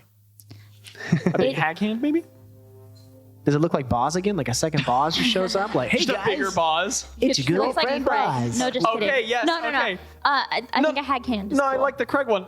So you squeeze the symbol. It's Craig with a hag hand. Oh, no. It's Craig with two big hag hands. Okay, so you squeeze the symbol, and then just sort of like all this white ethereal energy flows off of you, and Bazz and Ro are like, yeah, Greta's gonna do something sick. And then like a big like cartoony Craig just appears with two like big like almost Mickey Mouse sized like hag hands, and he's just over there just going why and he's up in front of you. And the Guardian of Faith appears. Do you use any movement or bonus action on your turn? Nope. Okay. So next in initiative, we go to the Dream Eater. So it is going to move. Can it move 30 feet forward? No, it cannot. 5, 10, 15, 20, 25. And it's just going to go straight through the Guardian. Okay, so it's like So it still in takes here damage, with it? correct, Greta? Yes. Okay, it's how much? 60? How much total damage? You have to do a dexterity saving throw. All right. Get dexed. I'm Zach. That is going to be a total. That's awful. 12. Assume that fails your spell save DC. Yeah. Sorry, man. Okay, so roll for damage. No, you just take 20 Unfortunate. radiant damage on a failed save. Ooh, how much total can it expend? 60. So it has 40 damage left. Okay. So as the Zorzal Bazz moves, it's awful. It pulls it does not propel itself on the ground, it pulls itself rapidly. So it hooks its fingers forward and pulls itself with its arms, oscillating opposite with its legs, and it just it's awfully fast. And as it moves forward, the big ethereal Craig, you know what, Mika? Do you do like a punch, a kick, headbutt? What does it do? Yeah, okay. So Zorzal Bazz sort of claws forward, and the big Craig just goes, there's a big uppercut. There's a big flash of radiant damage, and the Zorzal Bazz, its head gets knocked violently to the side, and there's a sound, and its neck is pushed too hard to the side, and then it pulls its neck back, and it has a damage and wound on its side, but it is unperturbed, and it just keeps moving past. All right. That was only 25, so it's got another 5 feet forward, correct? Yes. Yeah. Okay, and that's going to be its full movement on its turn. So it has expended all of its legendary actions for this turn. Oh, yay. So that's going to do its turn for this one. It's my turn now. All right, let's get this thing. Let's take care of it real quick. All right, so Boss is going to use his. I like the confidence. If there's no confidence, there's just an unending sadness. So, he's going to use one of his magic items that he has from his wild adventures, his Ring of Quickening, which lets him cast a 3rd level spell as a bonus action. And he's going to cast Formidable Foliage on himself. Now, what this does is it gives him a +1 to his AC, and that's about it, right? as well as some other side bonus things. Yeah. I believe it gives you the opportunity attack option and all that stuff. Yeah. But I will pull up the details for that real quick. So, Bazz, what does it look like as you cast that spell? I glare at this thing, and I just kind of hold my staff and I tighten my grip as my eyes kind of glow red, and these vines and twigs and branches from my staff kind of travel up my arm and across my body and cover me in this wooden magical armor of protection as I have my shield with my staff in my hand and I'm just staring this thing down. And what I'm gonna do is I'm gonna move towards it and I'm gonna make an attack roll against it with my staff. Okay.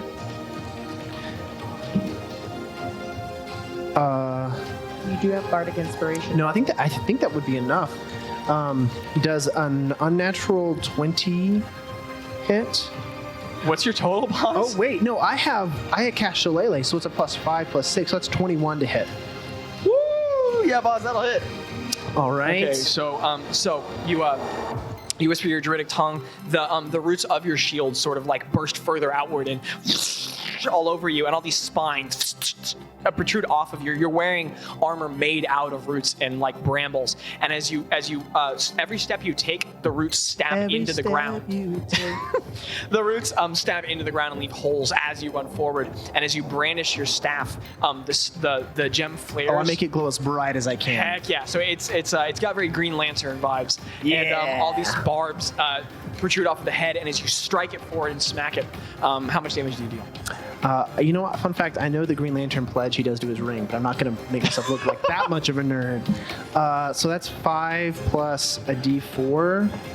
That's just a 4, so that's 9 plus 5, which 14. is 14 plus 1, which from the staff, so that's 15. Okay, wow. 15 damage. With 15 points of damage. And then I attack again yeah, you do. because I have a feat that lets me attack twice with my staff. Okay, that is a natural 1. Oh! Does a natural 1 hit? So Bazz, you swing the staff around your head, and as it reaches up toward its head, the spikes just stab into the creature and like up in its chest, and it just sort of like reaches out, it bursts out in pain. It's an awful sucking noise, and as the spines stick into it, you pull them out, and no blood flows. It's just punctured, and there's just vacuous holes, and as it pulls outward, sand falls out of it, Oh, like no. dust. And you swing around your head for another strike, and the Bezorzal Bazz just reaches up a quick arm and grabs the staff in front of you, just lowers the staff and brings its vacant, like empty eyes up towards you, and just, and that's your turn. Can we go back to the top initiative to Rowena? Okay. What you doing there, bud? Rose angry that he messed with her spell, so she's gonna move. She's gonna move to where she's not by. This is risky, but she's gonna move to where she's no longer by Gretta and Bazz. So but kind of sideways diagonal towards it. So Okay. there. So So moving like 15 feet up. yeah, diagonally. 15 feet up and like 15 feet this way. So she is 15 feet away from the dude. Absolutely.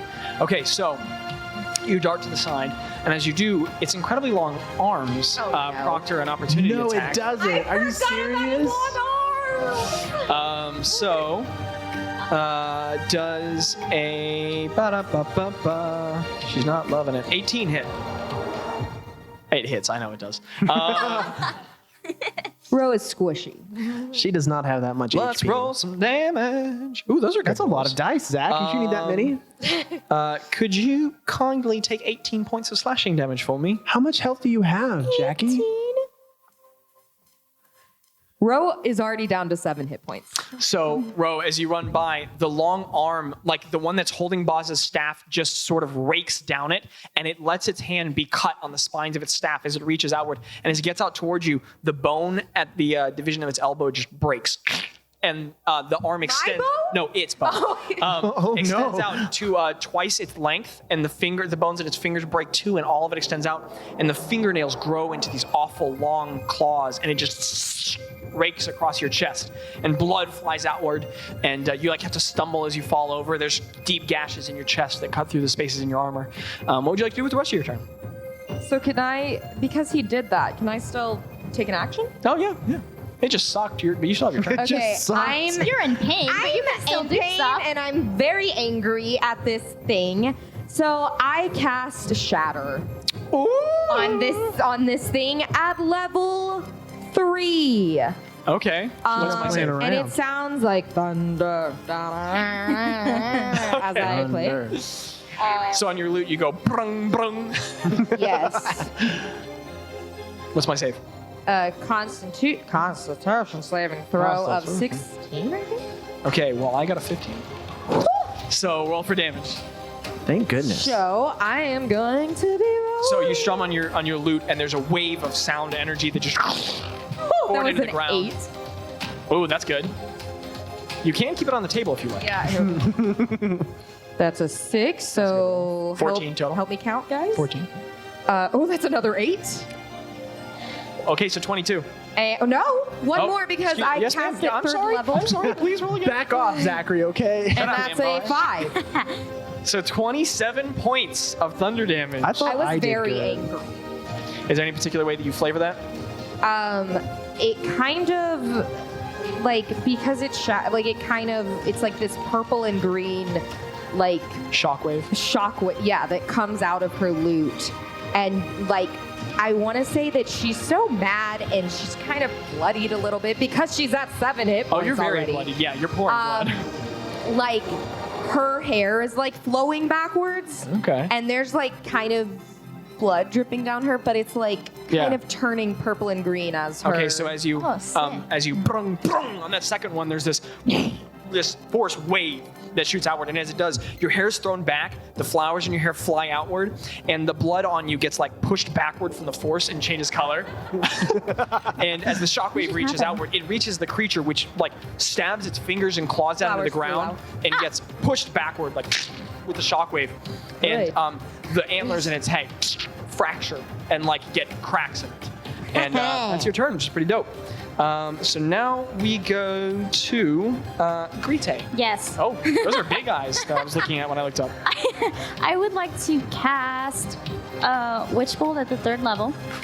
Wait, what are you casting? Witch Bolt. Ooh. Witch Bolt at the 3rd level. There's some interesting things you can do with Witch Bolt, right?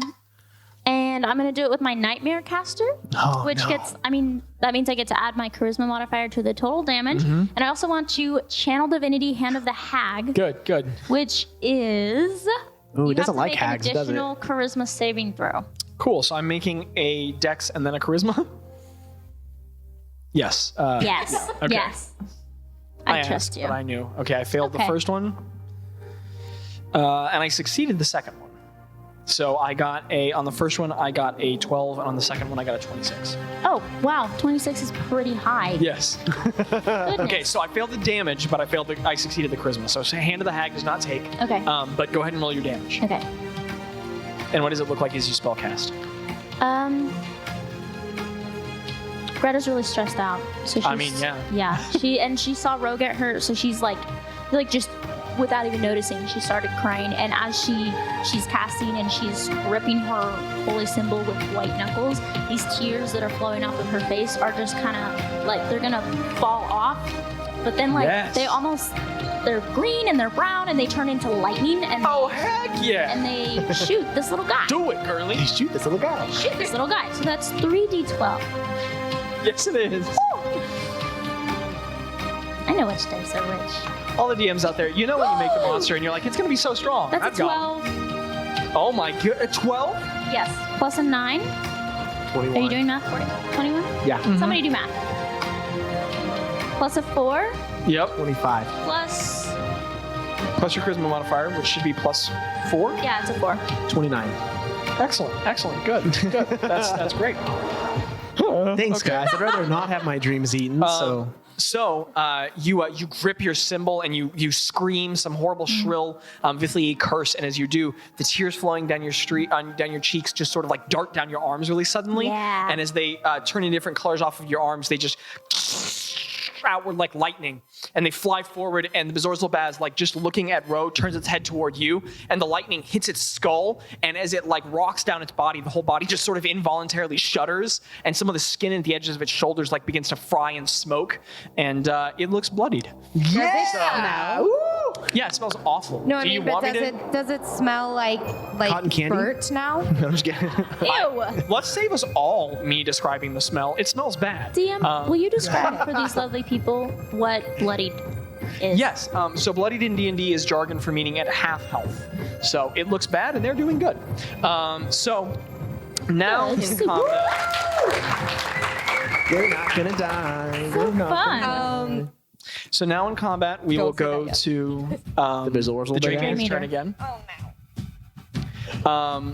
So with all of its legendary actions back, no. it is going to use Insidious Insight. So not needing to expend any of its actions, just at the end of Gretta's turn, it turns and it looks toward Ro. And its arms splay out, and as its head reaches up and looks at you, it just hangs its mouth open. Just completely slack. And this dull, empty screams out of it, and I'd like you to make an intelligence or wisdom saving throw. Oof. I'm going to burn my inspiration. Absolutely. Come on. Oof. Oh, too big. Okay, goals. so I'll take the other one. You have an audience. Audience roll. Audience roll. Yeah, someone up here? Come save Rowena. Please come help us.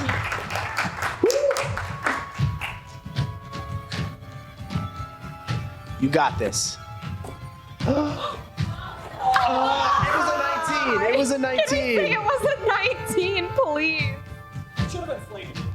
Oh no! Thank you so much. Thank you.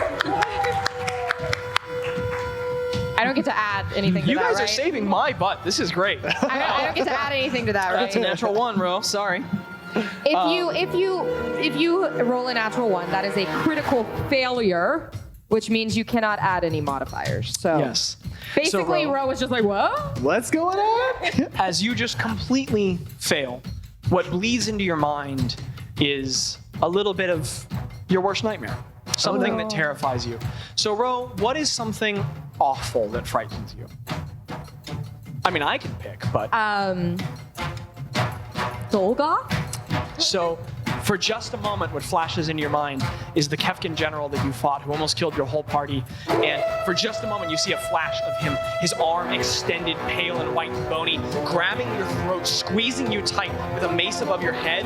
And as the mace flies down at you, the moment that the vision suddenly fades to a snap of white is what would have been your head being bashed in. And that as that image flashes in your mind, you hear like a scream. And I would like you to take... Oh no. Please be Zach. Oh no, those are good rolls, guys. It's so different when it's live.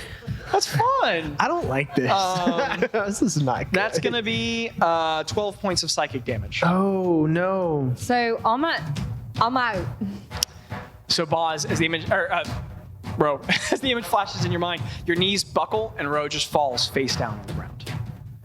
With that, the Bezorzal Bazz is going to clean up, and it's gonna move to the right toward Ro. Wait, what? That one, the one below it, yeah. Yep. Mm-hmm. Toward Ro. It's just gonna get right up on her. And it is going to pick up her unconscious body, lift it over its head, and just on the ground. And Ro, failing all of your death saves, your subconscious figment dissipates. And the last slam is just pink mist. And you can turn your character sheet over for me. You are done in this session. It's Halloween, everyone. So, we'll find out what that means later. What if they will me back? Dude, I'm still thinking so hard. No, ma'am.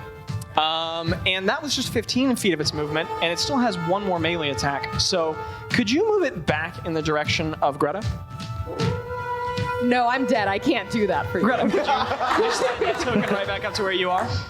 And it's going to take one last melee attack. It gets an opportunity attack from me because it moves within range. Yes, it does. How dare you let me die in your Wait, dream? what about my spirit guardian? Or that this buddy yes, that I so have? it takes more damage from the Spirit Guardian, another 20, right? Yep. That's pretty good. That is a 22. I don't hit. know about you. Okay, so roll for damage. Okay. A d20 for damage, that'd be great. Okay, so that's an 8 plus a d4. Rolling That's a so 4 plus 5 plus 1. So 8 plus 4, it's 12 plus 5, 17. 1 is 18 damage. Do I get to use my feet to attack again with the... So that's 18 right there. And then that's another natural 1. Okay, good. Can I get an audience member to come roll for me, though? Because I would really get this thing. Come on, George, get up here. That's not. Is that not George? I don't have my glasses on. I do have my glasses on, but they're not the right prescription. I don't have the best pair of glasses on, let's put it that way.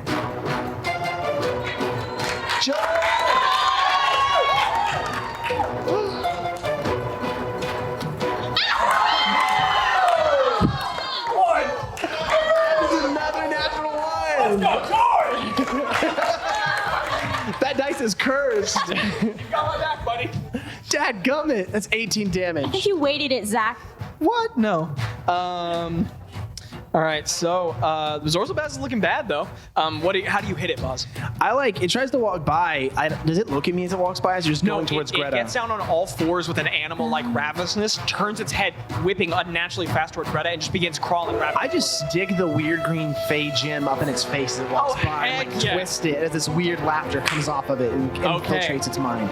So Bazz, as you turn your staff around, you jam it up next to its head, and it like the gem flashes, and there's just this like sort of like laughter rapidly, and the light flashes on the side of its head and burns it, and it goes and sort of like limps to the side past you. It's looking pretty rough. So audience member translation, it's at about third hit points.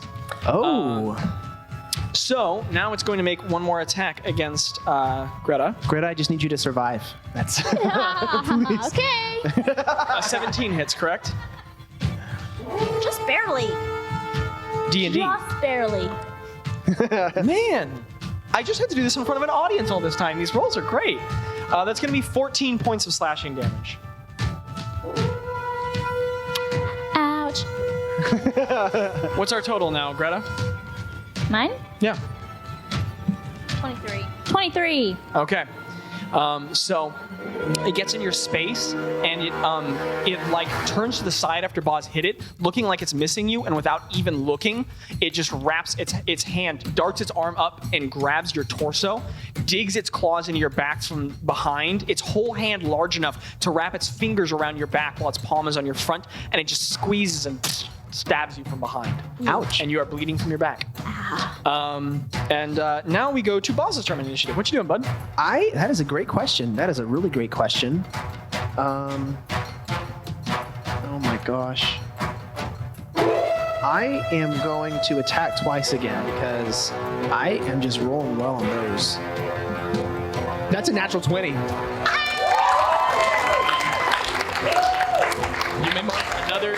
You get another audience member reroll. So is that double damage for all my dice? Double damage. Oh my gosh. Well, double damage for the dice that you can roll. Oh, okay. So we're gonna do a D8. Oh my gosh, I'm just nervous. In D&D, That's a 3. natural 20s mean that you can That's a 7. re-roll all of your damage dice or double the value you get. I let people do it. 9, 13 plus 6. So that's 19 damage. That's a lot, bud. Roll your second attack. All right, come on, While I do math. come on, let's go. And as you do this, you remembered Rose's memory and that you still have a little bit of bardic inspiration. Oh, that's right. I got a 22 though. Does that hit? I don't know about you. That'll hit. Yeah. Oh yeah. Let's go. It's a 4. That is 7 plus 6. That's 13. When's an account? Why do I need to cast spells when I can just whack stuff? As you take 2 more rapid strikes, cutting into it, more dust falls out of it rapidly. It's like rib cage is getting loose. It looks really rough. Yeah. It's Okay. not. It's like not dead though. It's like So still now hanging we out. move back to the top of initiative. Gretta, what you doing, bud? And to be clear, not wrong. Gretta, what you doing? Thank you, sir. Is my loot still there? No, It just all disappeared? everything's gone. Pink mist. What you doing, We're just Great gonna Small? do Witch Bolt again at the Okay. 3rd level. And it's just again. automatic damage, right? Yeah, because it's Okay. still there. Yeah. Roll. Oh, that's a 2. So fun. 6. So 8. 8. 6. Okay. 14. Plus 4. Nightmare Caster? Yep. Does that continue to function every single time you do damage? I believe so. I think it should. I think yeah, it guys, should. I hate this subclass. What a Why? I player don't know. response. Yeah, when I cast an attack spell. So, yes, it does. Okay. While it has you bound in its grip, Greta, there's like a panic, and your holy symbol just flashes from under your cloak, and the lightning, the ball of it like floating in the air from behind the creature, just flashes out from behind it, and the creature just shudders as it does. And as it does, the like electricity races up its body and gets into the crack in one of its horns and just fractures it. And one of the antlers off to the side just and like the whole antler falls off the side of its head, smoking at the side. Great. And blows half of the teeth out of its left jaw, and it's looking very rough. Do I still have an action? Because Witch Bolt is just automatic. No, as an action, you can make it fire. That would be the strongest spell ever if it was automatic. Okay, cool. You use bonus action or movement. You can use movement if you want. It's gonna get an opportunity. Yeah, I don't want to run away. Don't want to use No, movement. I'm Zach good. wants you to die. Shut up, so. Dan boy. I'm good. All right. So now we go to Death Eater in initiative. So it is going to hit you a lot. Let's roll the hit. Find someone your own size. Pick on That is someone with going shorter to be a limbs. 15. That doesn't hit. That doesn't hit, No. but a nat 20 will. Oh, does that double damage? Can DMs crit? Oh yeah. And I assume an 18 will. Yeah. Let's roll some dice. Boss may be on his own in the stream, you guys. Greta, I just gotta say it's been nice knowing you. I'll always keep you as a figment of my imagination. 17 plus 4 is 21.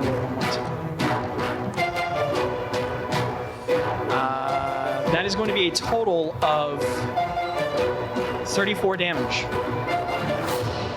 So Greta, as the light... Negative 11. Sorry? I'm like negative 11. Oh yeah.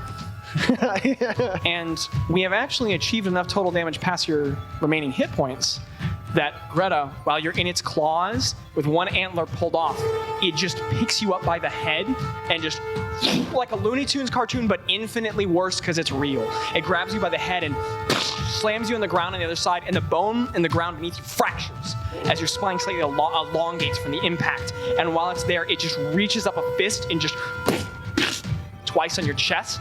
And as there's a second impact and you just pink mist. I'd like you to turn your character sheet over. You're done with this episode. No. Aren't I a stinker? Zach said live show? Let's kill him. Zach said TPK. How about a TPK? More like a dead show, am I right, guys? There's your DM inspiration no, for the night. no. He doesn't. No.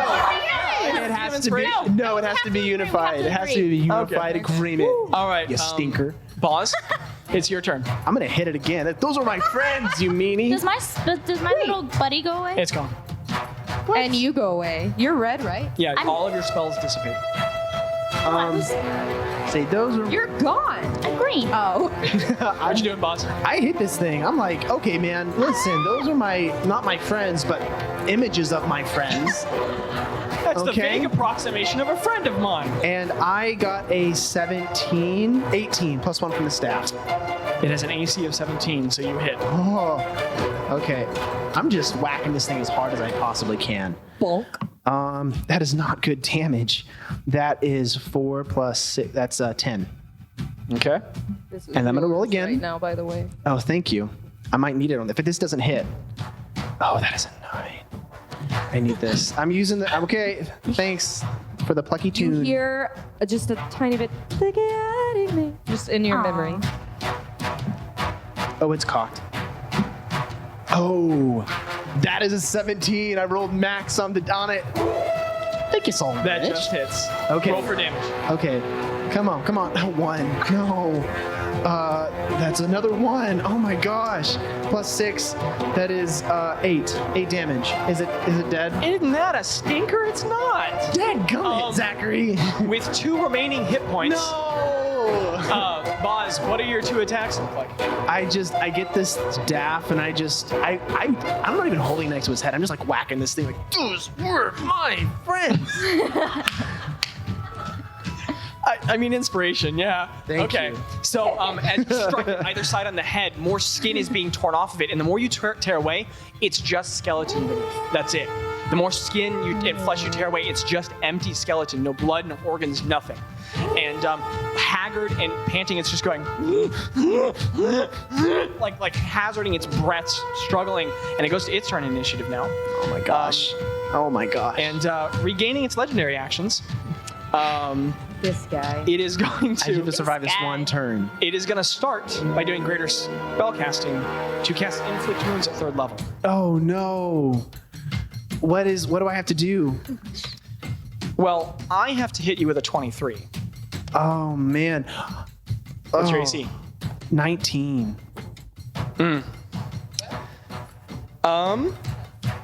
That is going to be, what is that, 5d10? Yes. That's Landon? more than my max. You have got this. You are way cooler than Thespis. You can do this. I rolled a 10, a 6, and a 5. So that's 21, yeah? Somebody nod? Cool. I think that's true. I have 19.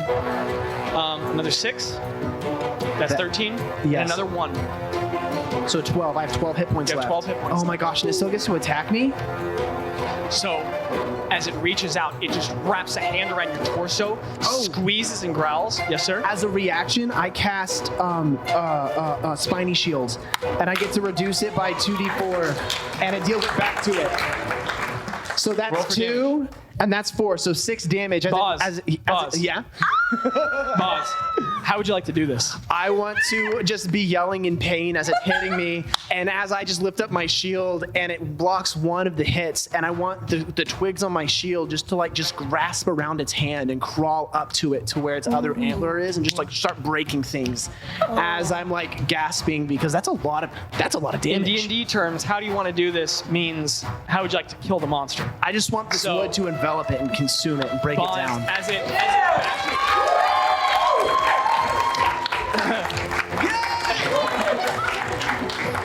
As it grips your chest and squeezes, Be like, get out of my head! And then I do that thing. Yo, dude, I'm from the 90s. You lift a shield, you raise the shield up instinctively by its head, and as you squeeze and close your eyes, from behind you, laying down on the ground, the crook of the Mad Prince, the gem flares, and the shield reaches outward, and all of those branches, that oak root, wraps up around its arm, and the creature just yelps in terror. And as it wraps up its arm into its neck, the roots just dig into its eyes and into its neck, crack off the other antler, and just squeeze really hard, and the creature just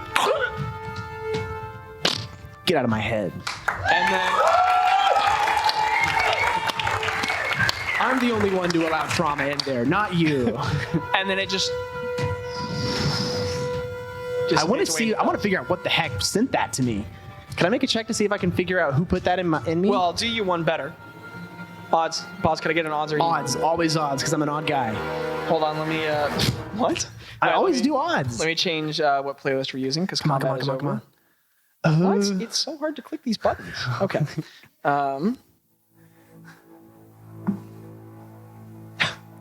So I'm using Daniel's, the dice he gave us at his wedding.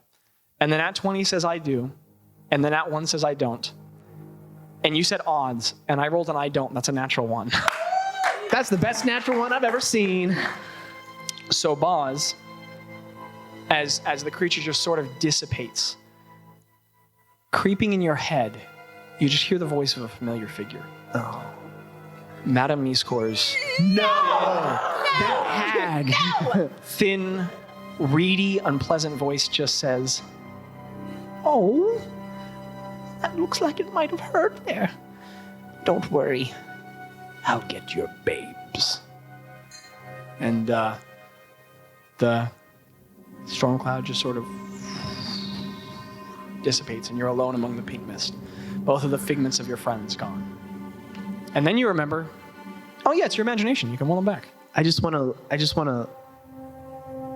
Oh, I can roll them back? Yeah, it's your imagination. I just go, Okay, you guys can flip your sheets over your back. yay! But wasn't it dramatic when I made you flip them? Better than real life, huh? Yes. Guys, I don't think I want to be here anymore. Yeah, same. What? What? Okay. I'm gonna run over to Ro and be like, Ro, are you okay? Are you okay? Yeah, I'm fine. Why are you gasping? I think I just The Did you thing die got after her. me? I don't want to say died. Well, vanished? I woke up. I was on the ship. I was having a pleasant conversation with Spaguba and Craig. And now I'm back in this Bazz, what happened? catastrophic place. I killed the thing, and I heard Madame Miscor's voice in my head, and she said she was going to get you guys. So that seems like a Bazz. you problem. I'm going to... I'd like to remind you who sold their hair to her and whose head she was in. Yeah, I've never had a I dream plead about the Madame fifth. Miscor. Does the U.S. I Constitution never exist even in met Yalabrin? Because I Madame plead the Miscor. fifth. That's your problem. I've never had a dream about That's a lie. Insight check. Guys, I just have to lay down on the ground again and close my eyes. Like, I'm going to sleep. I need to wake up again. I don't like this place Also, anymore. what happens if you fall asleep? What happens to us? Yeah, we just gonna. Jeez, Trump. I hope you've enjoyed Double sleep? existence You're because already asleep, so you can't. If you double sleep, what happens? Did not appreciate dying, or whatever that was. Bazz, as you lay back down on your back, all the gray cloud dissipates and the pink cloud reforms. And the end of one of this enlarged figment of Ogba's roots just sort of reforms over you. It's just kind of general vague cloud to you, but it's weird because you're in your own head in a dream, but in your own head, in your head, weird mental stuff. Your consciousness eases a little bit. There's a tension dissipated that you sort of relax into. am I in my bunk? And you wake up. Oh, thank goodness. And your head lifts up, and you've got some sweat on your brow. You sit up, and I don't get to use any of my nifty features about what would have happened if you died, but that's fine. So you're just there in a poor bet with the waves slapping up against the sides of the boat, and you're just rocking back forth. You want. Are Greta or I awake? No. Ro and Greta are sleeping as though nothing happened. And the staff is next to you, grown into the ground. I don't think I ever want to go to sleep again. I'm good. Thanks, though. I get up and I go back up deck and I say, hey, Tello, listen, I want the Tello's, his arms are at the edge of the boat and he goes, yeah, I'm awake. Were you Yes. sleeping on watch? I would never do that. No, are Oh you my kidding me, Bazz? gosh. That would be so irresponsible. I think I got the next one and the one after that. So you can go. You just went on the launch, man. I want the. You don't want sleep? Do you want? Because No, you're right. You're smart. And he just gets up and walks by you. All right. Oh, before I go up, I want to glance at Ro and Greta and just in their bunks as they're sleeping and just to like reaffirm myself. They're okay. They're okay. Okay. That wasn't real. It wasn't real. I'm fine. They're just sleeping calmly. Okay. Ro is hugging her lute very tight while she sleeps, kind of like a child with a teddy bear. I feel like we've been at sea for I don't know how long. There's not many bugs around, but I feel like there's a bug crawling out of Greta's bunk. And Craig softly That checks farts. out. Everyone's all right, and you're just sailing to your next venture. All right. Whatever brings on in the next day, we'll deal with. But tonight, we're okay. You walk back up to the top of the ship, and you get to the edge of. You lean your arms over the railing of the ship, and the water is just trimming endlessly off the edge of the boat as it cuts like a razor through the ocean, just spilling to the sides. And you swear you can just barely hear somewhere over the wind and the waves. I don't forget easy. I'm going to get you. You whisper back.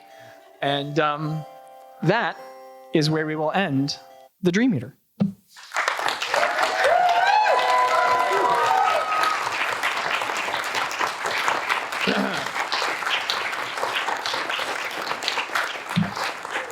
So on that note, thank you all for coming to Barely D&D's first live show. It's pretty exciting.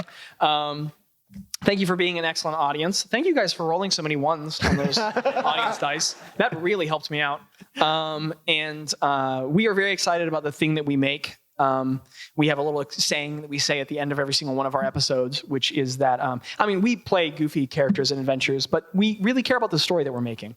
And the long-term podcast is, it's a story that we're heavily invested in. And from the themes and the things that we care about there, we like to say that life is an incredible adventure, and you're a very important part of it. And we hope you are there for the next one. So if you're interested, you can look Barely D&D up on any platform and listen to it. And I think we have some non-story details to run by everyone. Yes, we do. So as a thank you to everybody for coming out, we wanted to kind of give away some things that are D&D themed. Mom, Michelle. Mom? So, Mom?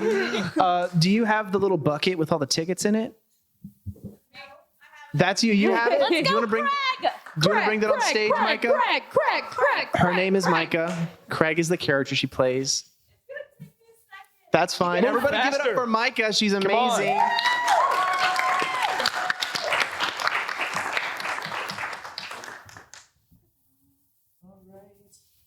And I'll tell you what, we're going to do a battle thing. I'll draw.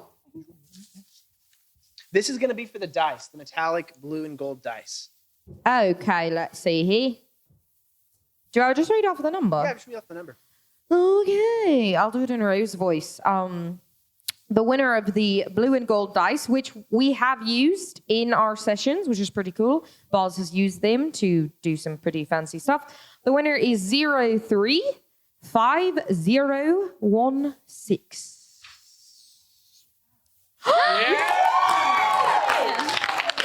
And honestly, isn't she just the winner of the cosplay? Yeah. Killer. Oh my gosh. If anyone deserves to win. Best Best cost, dressed? like incredible. 100%. So beautiful. All right, so this next... Oh, let me get in front of a microphone. All right, this next one was graciously donated by Brigandry Games, which, if you're not familiar with Brigandry, they are a super awesome game store that do a lot more than just D&D. They have Magic the Gathering, a ton of other role-playing games like Star Wars, and they have donated Warlock tiles, which, if you're not familiar with Warlock tiles, they help you build the world that you play in. And so this set that they've donated is for like a town and city, and it's a starter set that works with all the other Warlock tiles that you can get. So if you want to build caves, they make those. They make a ton of cool stuff. So I'm going to let Craig draw this one. Micah, would you kindly take it from there? I can read it. You can read it? Yeah. Okay. Craig is not so great at reading, so that is on task. 035027. Hey!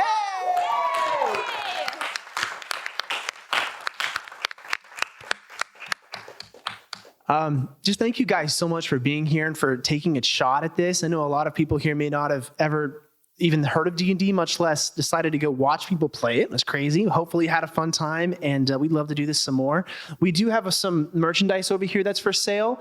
We had a shirt order that was coming in, but it was delayed. So we're taking orders for shirts, and we will deliver them to you by mail or by carrier pigeon or whatever the modern method is these days. By snail. By snail. Do they make by snail? Okay. A bunch of snails just down the road to your house with a t-shirt.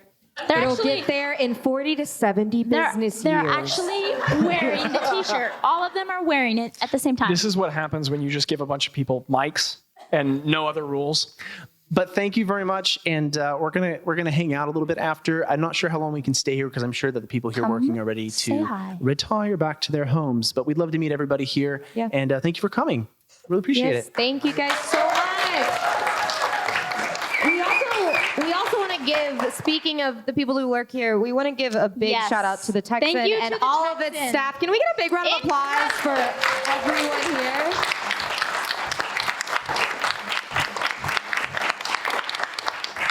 And also a big shout out to Melanie Williams. Yes, Who that's our editor. is our editor on the podcast. So if you listen to the podcast, she's the one that edits it. She also makes all of our good graphics and imagery the and everything. posters that you can go buy over there, stickers, everything. She's She amazing and designs it. talented and beautiful, and we love her dearly. Okay. Thanks, Mel. You wanna do a final bow? You final bow? I'll tell you what, do you guys want us to bow or is that weird? Is it?